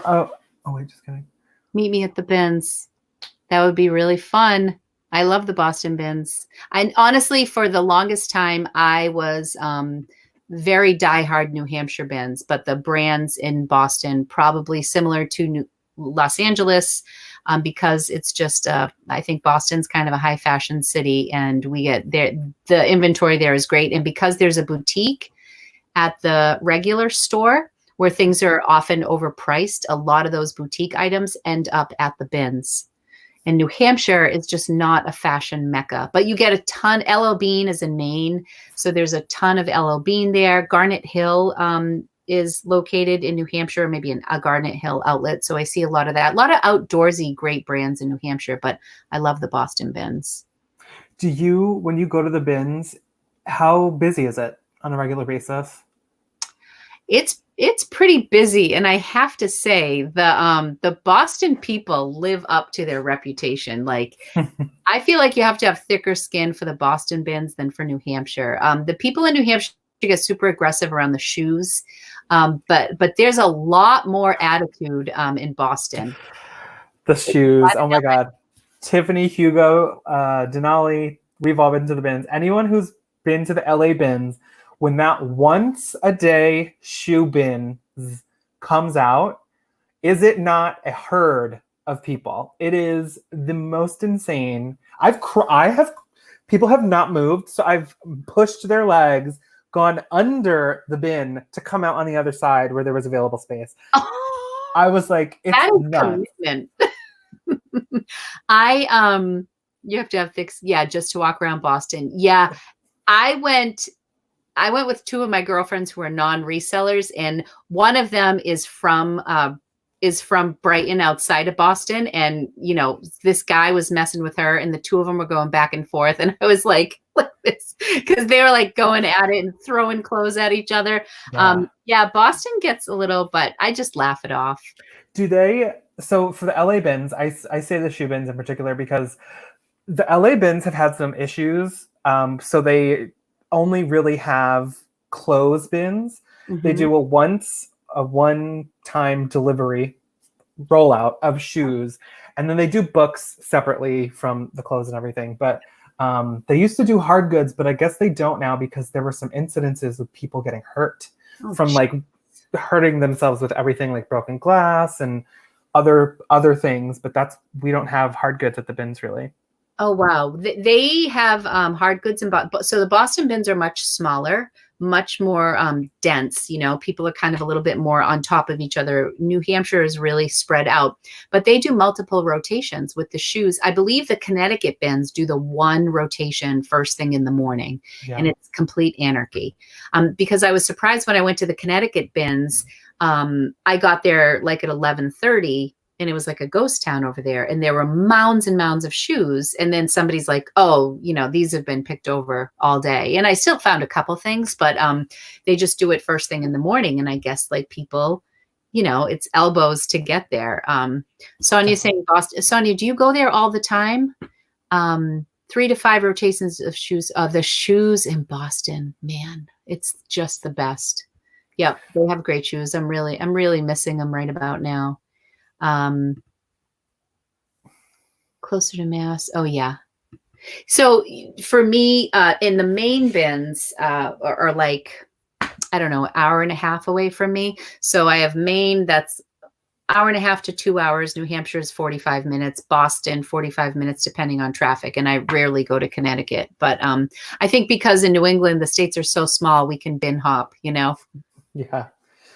We don't. Like, if I went to one bins location in a day, that's like kind of it. It's like it would take the whole day to be able to do more than one bins location. Oh, agreed. I totally agree. I don't try to do 2 bins locations in a day. I'm just saying they're not too far to get to. Like how many bins are in Los Angeles? This like the bins in the store, or like locations. Like there's only one outlet in Boston, and that's it for the whole state of Massachusetts. There's one in LA, specifically in Glendale. Okay. I think there is one in a place called Panorama City, but I don't know if that's in LA. I don't think that's in LA City. I think that's in LA County, outside of central LA. And then there's also one, I want to say something south, like Inglewood, OC area. Yeah, Orange County. Yeah. Interesting. Oh, there's one in Orange County. Someone just. But it's like, for me, that's a commitment on a Saturday or something. It is. I'm always exhausted when I get home from the bins. It's a definite thing. 2 locations. Oh, there's a Long Beach bin. Oh, Thank you. Interesting. The bins in Cali. Yeah, the bins are no joke. There's been some things that have happened. Not to me, thankfully, but yeah. There's I also should be afraid of the bins, Oh, no.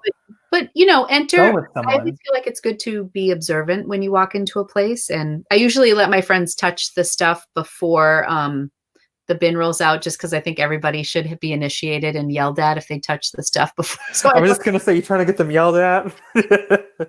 Depends if I feel like messing with them, but yeah.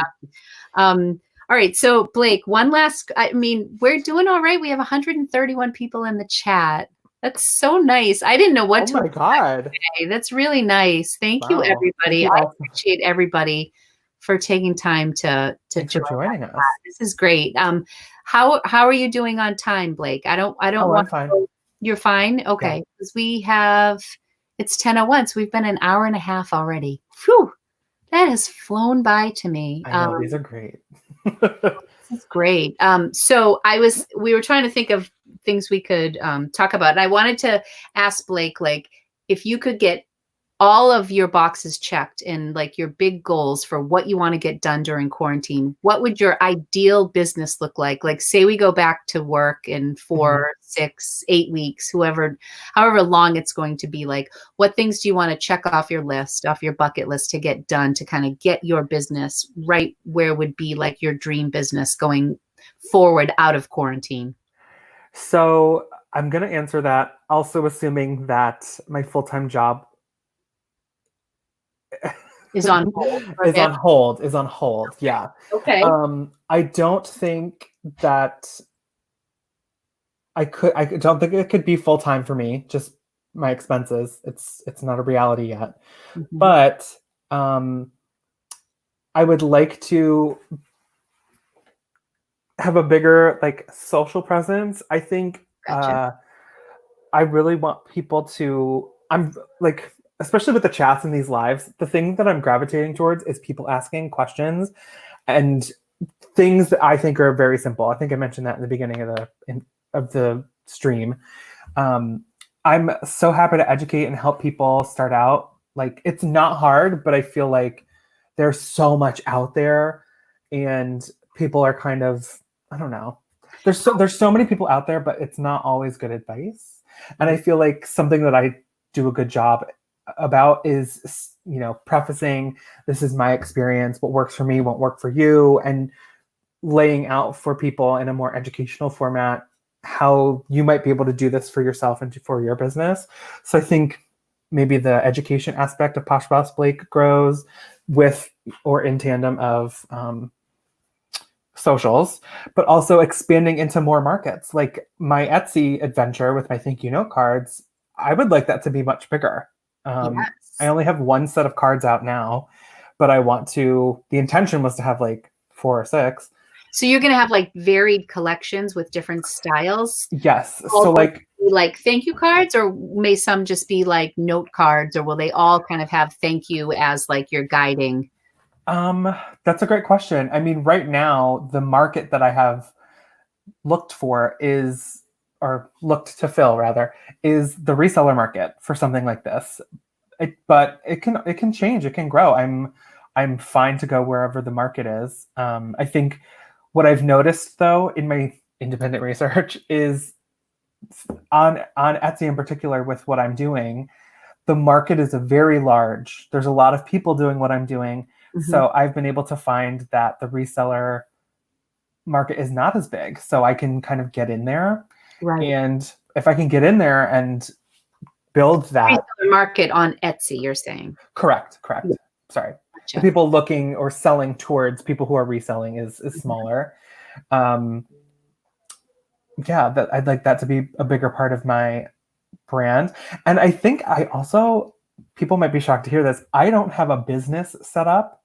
So I think because I have so many, or aim to have so many streams of income, I need to centralize that. What do you mean by a business setup? Like you're not... Like, I don't have I am Posh Boss Blake as a person, but I'm not as a business. Gotcha.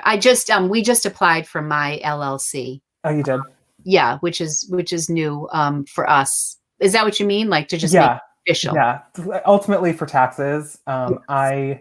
I do my own taxes, but I'm also getting to a point where I'm like, I don't know anymore. And I have known how to do my taxes a long, long time. And I like to know everything. Like, especially when it comes to all my sales, I am like, my Excel spreadsheet, it is for me to understand and no one else, Okay. So I think I need to get that happen. And I think I need to visit a CPA for 2021. Gotcha. My husband's a CPA. Honestly, I have to say, I don't think I could run my business without Jay. Like he's like my silent partner. He has nothing to do with the creativity side, but he helps me with all of that because that side of my brain is grossly underdeveloped. And well, listen, people, like, I'm fortunate that I can do that myself, but there's a lot of people, especially like in the creative world, like artists and things, there's a reason they have managers and people of teams behind them doing those things, because their focus, like you just said, is on the fun, the creative, creating art, doing the thing. It's not necessarily having the good grades in math class to be able to do that, and that is okay. It's an essential thing to be a part of your business. I feel like if you really are taking your business seriously, you have to take your taxes seriously. You have to, as you grow, you have to keep things in order.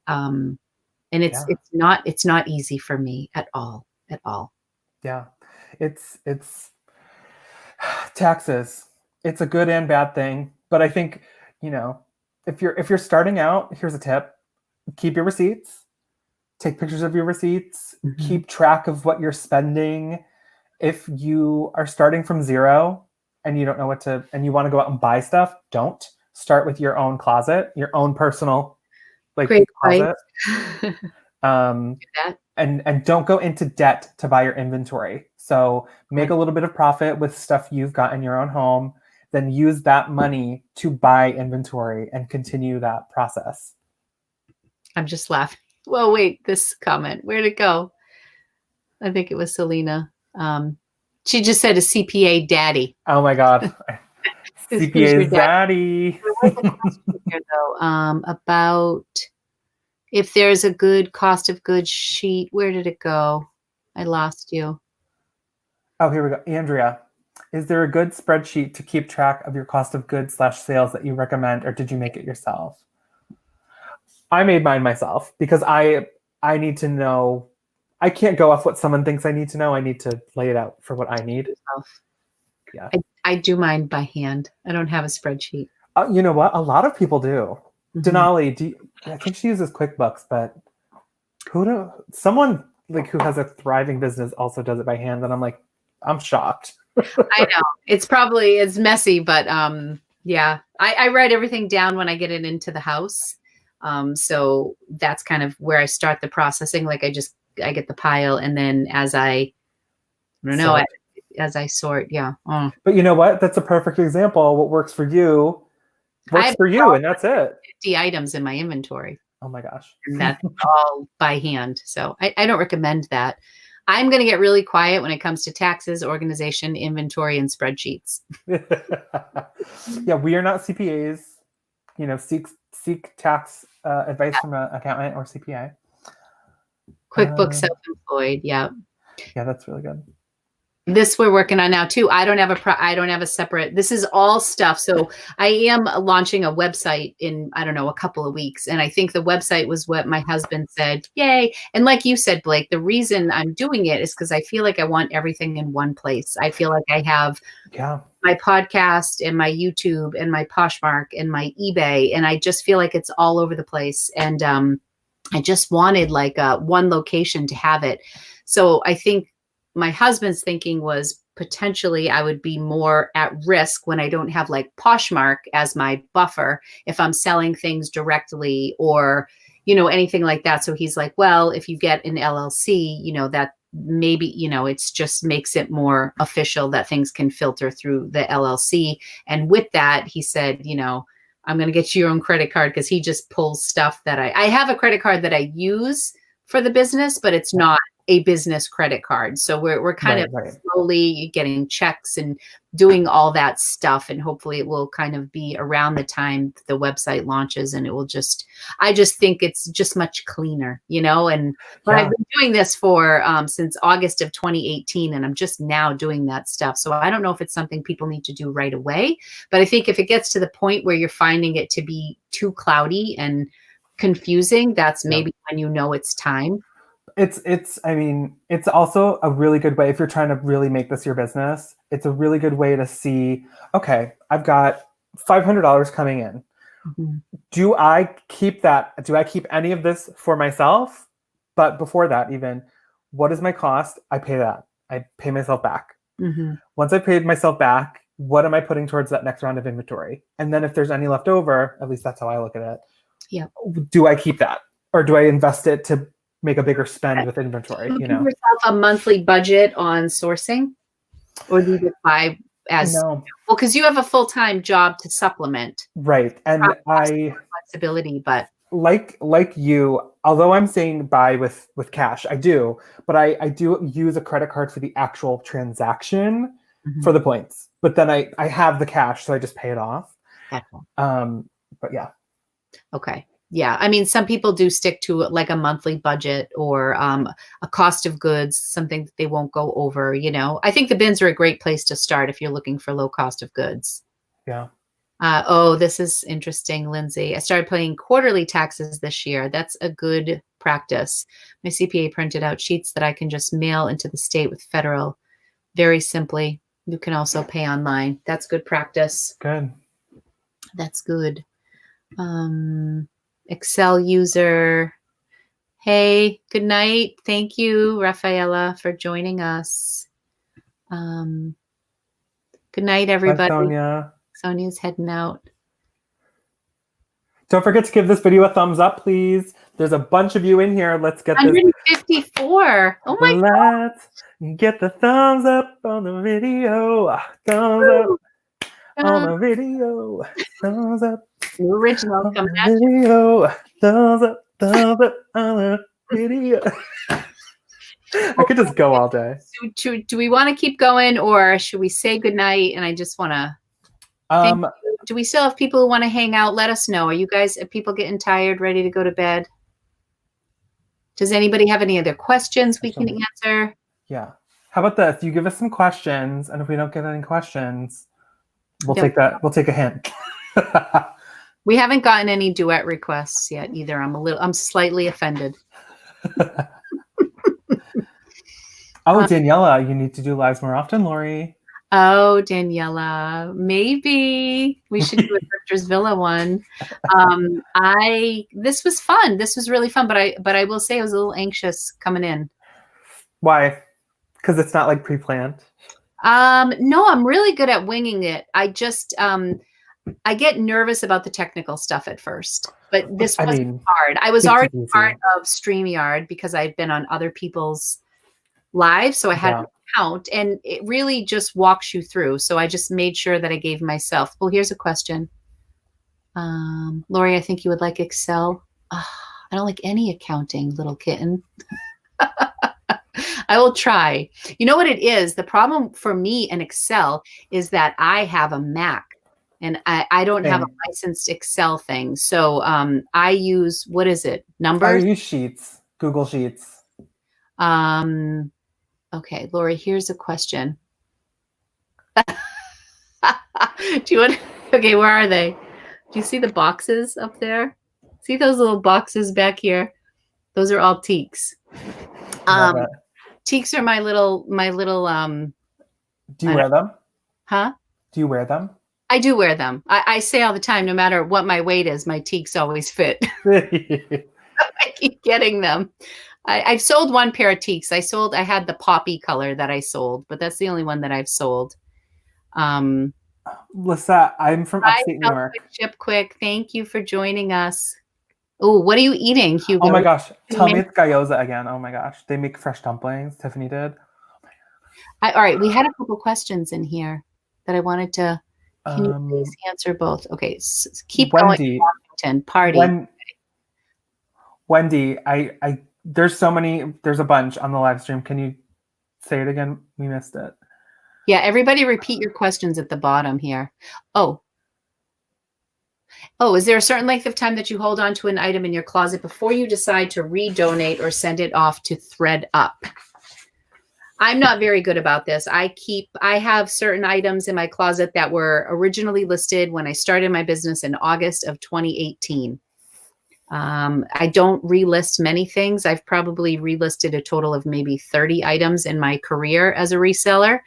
And I think because I have so many pieces in my inventory, I don't feel I have space, first of all. So if space were an issue, I think I would be much better about pulling things after a certain amount of time. But the way that I look at it, I like to have low items and high items in my closet. And a lot of times those cheaper low end items that have been there for a while end up being put into a bundle with higher priced items. And then I'm grateful that I have them because I'm very willing to let them go at a lower price. So I don't have a cutoff date.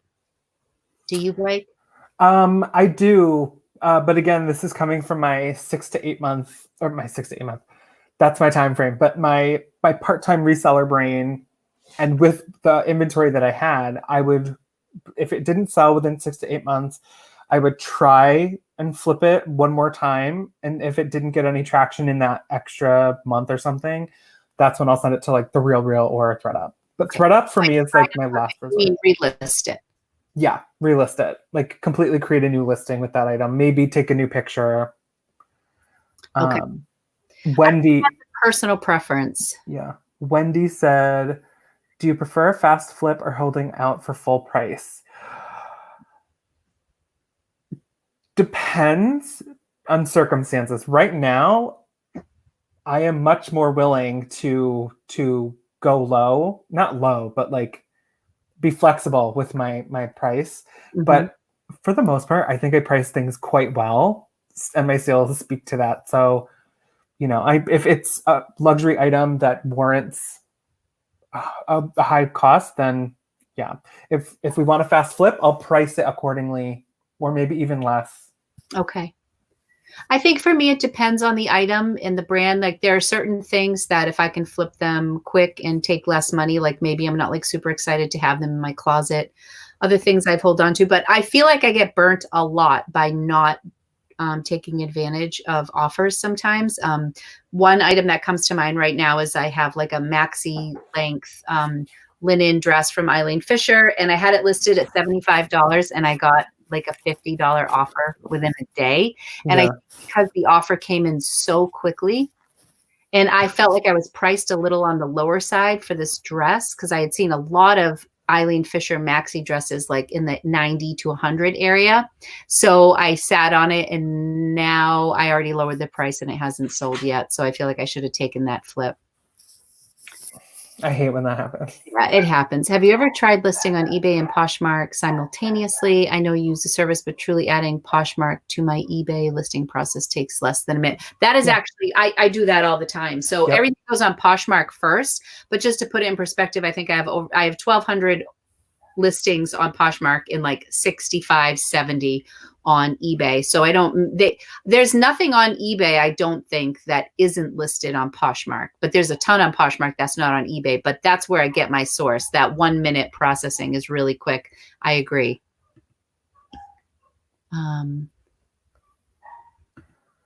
Oops. Oh, I'm sorry. I was trying to get this one. A Customer asked me to model a dress. I'm not like a hard no on modeling, but a lot of the clothes I don't. am.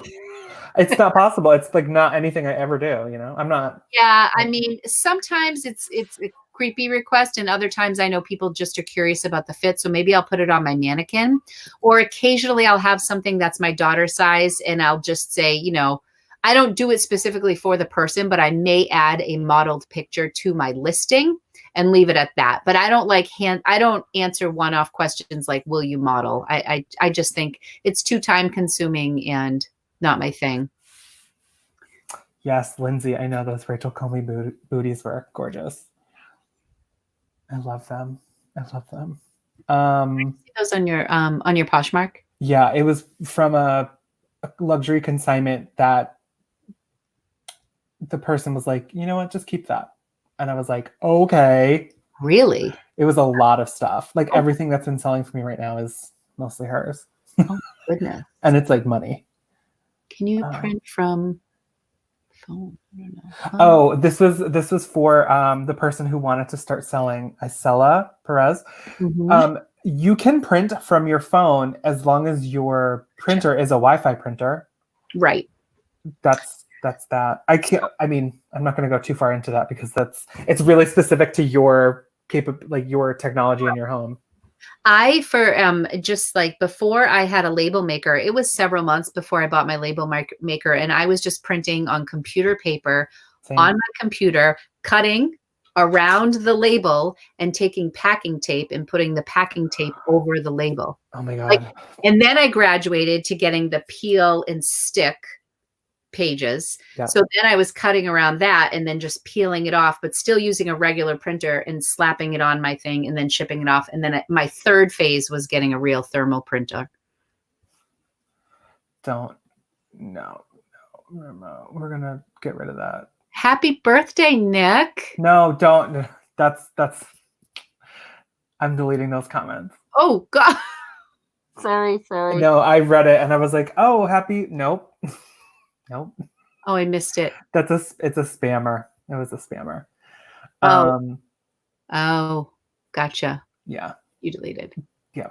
All good. Yeah. So Cindy, if you're still watching, random spammy chat things come up in here.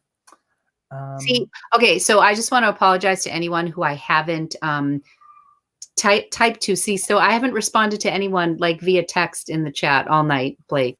Like I noticed you're texting people, but I'm not. Oh, well, it's hard. Everything's moving so fast in the chat. So how do we, I'm going to block. Okay. We good? Oh yeah, you're fine. I hid from channel. Oh, okay. Cause he was still showing up on mine. I'm sorry about that. That's not, no, don't be spammers. See? It was bad. It was bad. How many hours a day do you guys work on your business? Nurse June loves. Let me ask you a question, Lori. Sure. Does reselling ever stop? It really doesn't. It doesn't. And it's becoming an issue now that my kids are home right now. And I have a really hard time turning it off. I'm really working on trying to pick one day a week that I take off, but I think it'd be very hard for me. I feel like on days that I don't shoot a video or I'm not posting a video, they're much lighter for me because on those days I can just say, I'm not editing today. Editing takes me a long time. I do edit my YouTube videos.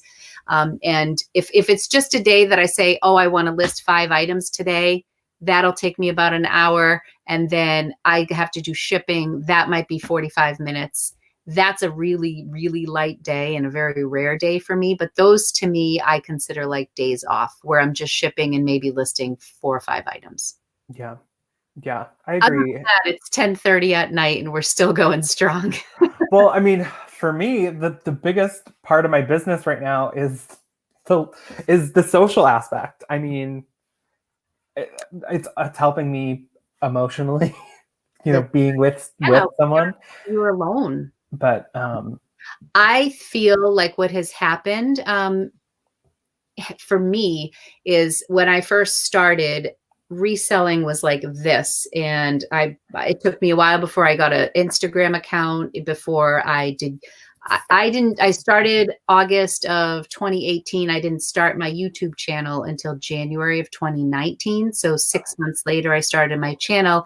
And even when I started my channel, it was very inconsistent. It didn't really start taking off for like 5 or 6 months. And then I started going. But I feel like what's happened with my business is reselling was here and social media life was here. And now it's like Instagram and YouTube and podcast and everything is just taking up so much time. And now more DMs and more people to respond. And I love the interaction. Yeah. I feel guilty if I don't get back to someone, or someone asks me a question on a DM and I can't find it in my DMs, or they emailed me, and I'm really having a hard time juggling that. And I feel like that has taken up a lot more of my time. So if you're strictly reselling, I feel like that's a fraction of my day these days. Yeah, I think, and also, it's like a joke at this point, but when people think, reselling or not, people think you're always available now. It's like, you couldn't be busy. And it's like, actually, like I didn't accept a phone call from my cousin last night, and he's like, seriously, what are you doing? And I was like, I just don't want to talk. Quarantine, you mean? Yeah. Yes. It's like, I just don't want to talk. I've been on lives. I'm tired. Thank you so much for joining us. Have fun, Denali. Have fun. Yeah, I think it's hard. I feel like the time, I'm not really good at budgeting my time, and I have to work on that. Well, we can budget the time today. We could cap it at 2 hours, which I have not done a live less than 2 hours. It just doesn't happen. I can't believe it. Okay, 5 minutes. Let's do 5 minutes. Okay. Because I don't want to go overboard here, as long as we could keep kids. Yeah, I could imagine 2 small kids. Oh my gosh. You know what? I feel like YouTube is like being pregnant and having a baby. Like, it doesn't happen right away. You have time it builds slowly. So the growing is a good thing. The growing pains are a good thing, but it takes some time to get there. So I feel like if you start, Selena, with a YouTube channel, I think you'll know if you enjoy it fairly soon.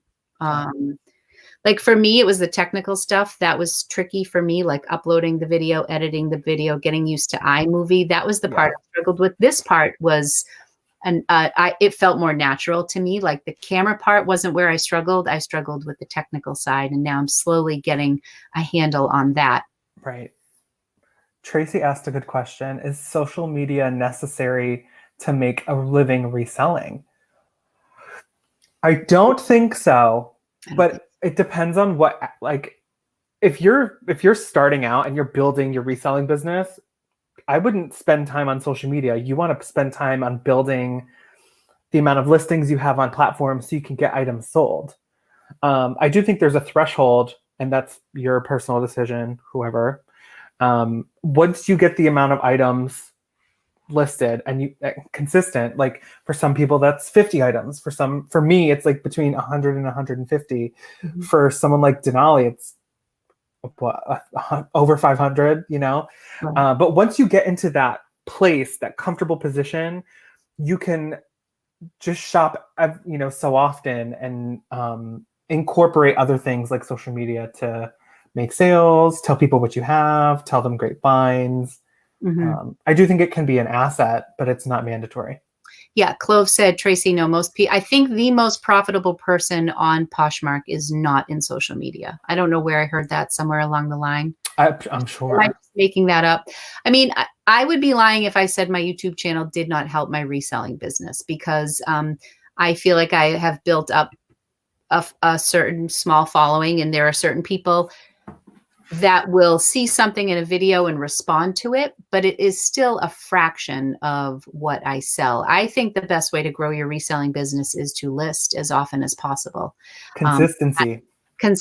And I feel like we're all broken records when we say it, but I really feel like whenever I need to spark my closet and sell more, I just list. And a lot of times, if I'm not feeling up to listing, I will grab really simple things like a pair of flip-flops or a pair of bike shorts or a bra, like something that's super easy that I can just list and doesn't require a ton of measurements. And then just like check that box. It's a numbers game. The more you list, the more you sell. But I do think that social media helps. It doesn't have to be YouTube though. I mean, there are people who are wildly successful with reselling and they aren't on YouTube, but they have a great presence on Instagram. Yep. So I really think the best thing to do is what's natural for you, because I don't think you can fake it with this stuff. You can fake it for a certain amount of time, but at the end of the day, you know, everything surfaces. So do what feels natural to you is what I would say. But I would worry more about if you want money, I would worry more about reselling than any social media stuff. Yeah. And getting your with social media, sometimes you can get like affiliates. You can get partnerships and sponsorships, and that comes later. But it's not a time. Those are minimal. Like some of my sponsorships have been no money, but it's been like I get a product, and then I may get a commission off of what people buy if they buy, and it's very, very small. Other partnerships have been money up front, and it's like one and done, and it's not much money. And I'm small, you know, compared to some of the people who, you know, outside of reselling, if you look at certain follower numbers, they're crazy. So I don't know. I say focus on the sales more importantly. Totally. Great point. I mean, ultimately, like customers aren't going to be subscribers necessarily. I happen to have some. Which makes me happy because you have to also be prepared for, like, if you're going to put yourself out there and talk about the items that you're getting, sourcing, costs, you have to just know that if you're directing people to find these channels, you have to be aware that your customers may see that, and you have to be comfortable with that. When I first started, my mom was horrified. She's like, how can you say that you picked this up at the bins for $2 and you're listing it for $50? Yeah. People know you paid $2. You want people to know you paid $2. And I tried to explain to my mom, and I really believe this. I don't dictate the price. I mean, if I spend $2 on something and I can price it at $500 if I want, that doesn't mean someone's going to pay that, you know. Right. The market kind of dictates your value in a sense. So, and it really comes down to, so people may lowball you because they know what you paid for it. So you have to be aware of that. But I was pretty comfortable with it. And I think, oh my gosh, I lost my train of thought. Crap. Comfortable pricing. Crap, I forgot it. The bins. Oh, you had a comment, or you're looking at for a comment? No. You said something, and I was like, oh, I want to elaborate on that. What was I saying? Kind of the transfer. I mean, you were talking about people knowing your cost of goods if you have customers who are then subscribers, or vice versa. Oh, yes. Oh, here we go. What the buyer might not realize is, although we're on YouTube and we're connecting on Instagram, don't forget that it took gas money, it took time, it took me doing the physical sourcing, washing, listing, measuring, photographing, costs of ship, like depending on the platform. There's stuff that goes into it. So although you got something for $2, selling it for $50, we are not making $48. No. Poshmark takes their cut, and right. The gas money it took, just like you said, and the blood, sweat, and tears that goes into a good listing. Yes. The of the pictures and the measuring and the, I feel, I mean, I definitely price my stuff higher, and I allow for cushions, but I think anybody who has purchased for me, I'm pretty lenient with offers. I love this comment, Jenny. Yes. Anything you love and nurture will grow. Yes, Jenny. I believe that. Sparkle. I do love that comment, and I think it's really important to keep that in mind. I love doing this, and I've said this before too. I don't know if anybody watches or listens to Gary Vee. I've said this quote a few times, but Gary Vee is like kind of a in-your-face life, blunt, like get off your butt, stop blaming your parents, you know, you're in charge of your destiny. But one of the things he said was, you know, you're not lazy. You think you might, well, some people I guess are lazy, but you're not lazy. You just haven't found what you love yet. And I remember, like, I'm a pretty chill person, pretty content. I've worked part-time jobs. I've been largely a stay-at-home mom for 21 years, and very blessed to be able to stay home. I had a mom who worked really hard, my mom and dad, and we lived paycheck to paycheck growing up. And I always wanted to be a stay-at-home mom because I feel like my mom really struggled.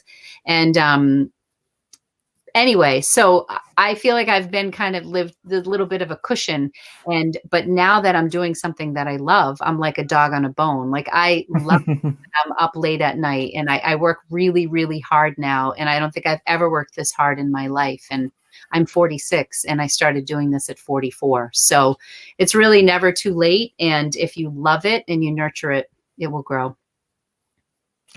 Born in the USA. Okay. That's a tough one. I think Bruce is hard to sing. I can't do that.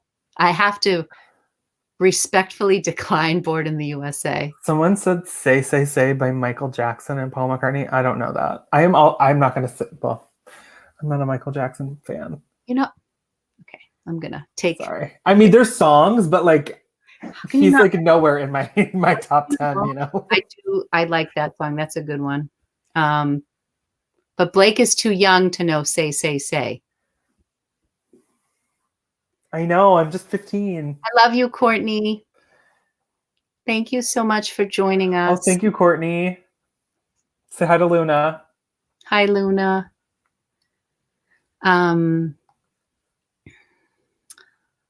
Learning to live my best life in my 40s. It's not so bad.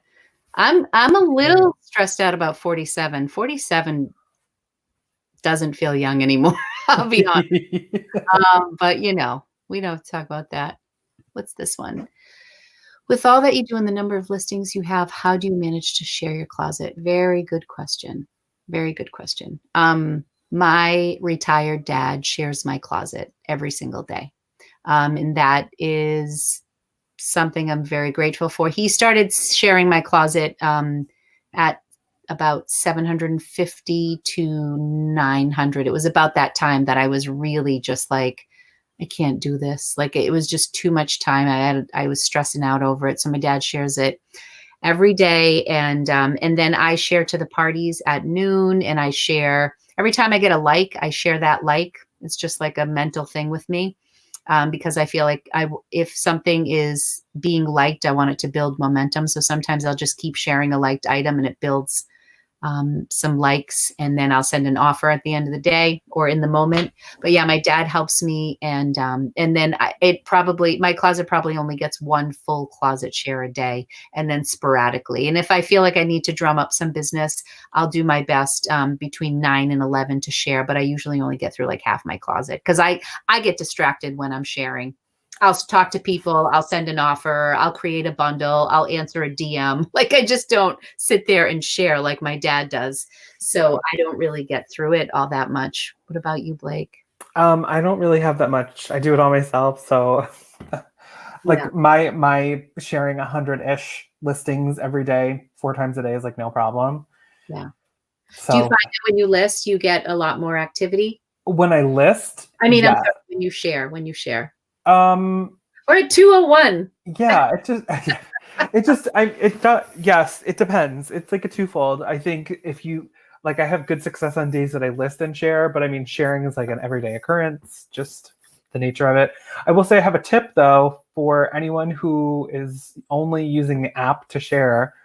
That's a slow process. So use the desktop, the website on a computer, or go into your web browser, log into Poshmark in the web browser of your phone.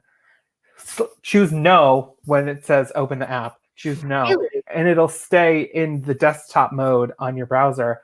And it shares so fast. And you can go through all the listings. I learned that at Posh Fest. Share through the app.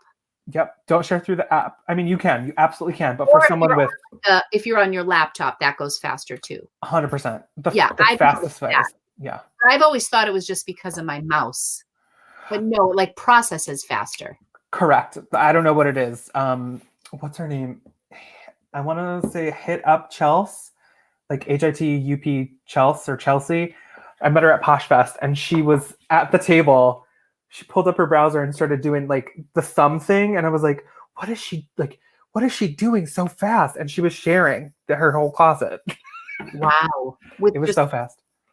Yeah, just what, like each listing, just share. I just want to give a shout out to Lisette, who is like one of the most supportive people. Oh my gosh, I know. Goes up for everything. Lisette, don't you have a live? Did I miss it? I feel like there have been so many lives. I can't keep track. If you have one, I know she went live with Leslie, and I was excited about that. Laptop sharing goes much faster. Yeah. Fun fact, I definitely have like carpal tunnel in my thumbs. Does anybody else like, I'm like always stretching my hands. Am I showing my age again? I used to have, so I have the, what is this called? An iPhone 10. Uh-huh. I used to have the Plus, the bigger phone version of the iPhone.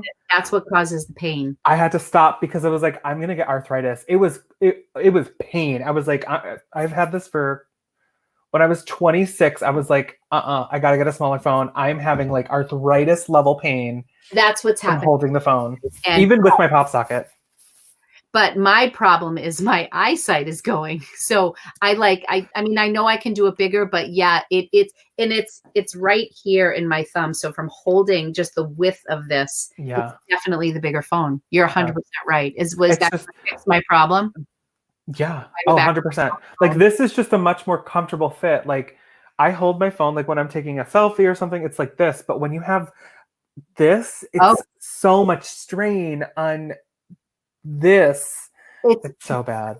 I go to bed and like Jay puts in his mouth guard and I put on like my hand contraptions. I'm like, we're so hot. Like I have, it's so bad. But yeah, I have 2 braces that I put on my hands because my thumbs just throb, and it's definitely from that phone. I agree.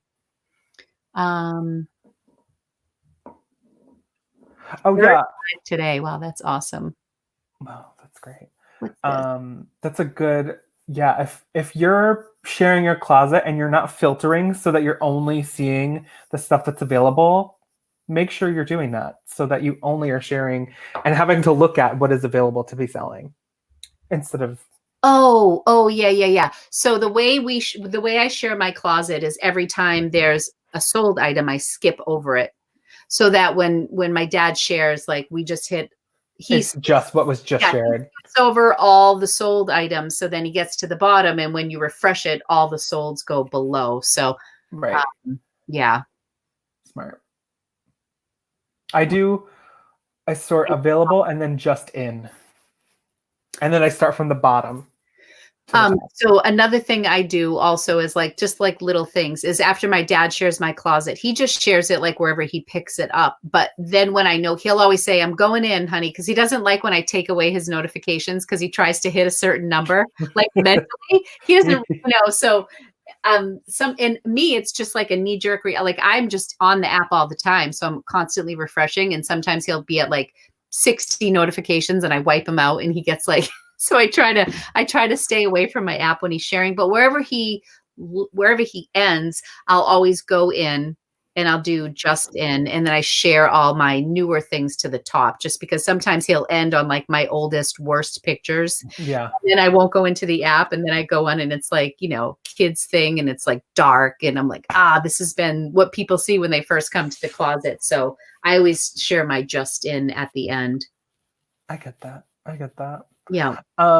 Lori, I don't want to be the 30-year-old that says I'm old, but my back is hurting from sitting so long.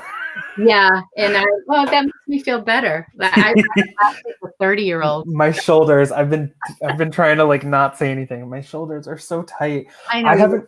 I haven't been able to go to my chiropractor. Well, and we also said 10:30 and it's 10:42. So we are going to call it a night. And I'm sending you so many kisses and hugs. Thank you so much for doing this with me. Thank you for having me. Let's just do it. This was really fun. It was better than I expected. And I knew we'd have awesome people in our chat. And yes, thank you guys so much. Thank you, everyone tuning in. Don't forget, before you leave, please, 209 of you, please give us a thumbs up. Give us a thumbs up before you leave. Follow Blake and go check out his note cards. Posh Boss Blake. Posh Boss Blake. I have everything listed below. I have your YouTube. I have your Poshmark closet, your Instagram. Oh my God, YouTube. Your note cards. Thank you, everybody who participated in the chat. I appreciate all of you. Give us a thumbs up if you enjoyed this. And thank you for your contributions and for supporting Blake and I, as you always do. Thank you, guys. Guys, thanks so much. We'll see you back maybe another time. Yes. Good night, everyone. Bye-bye. Bye.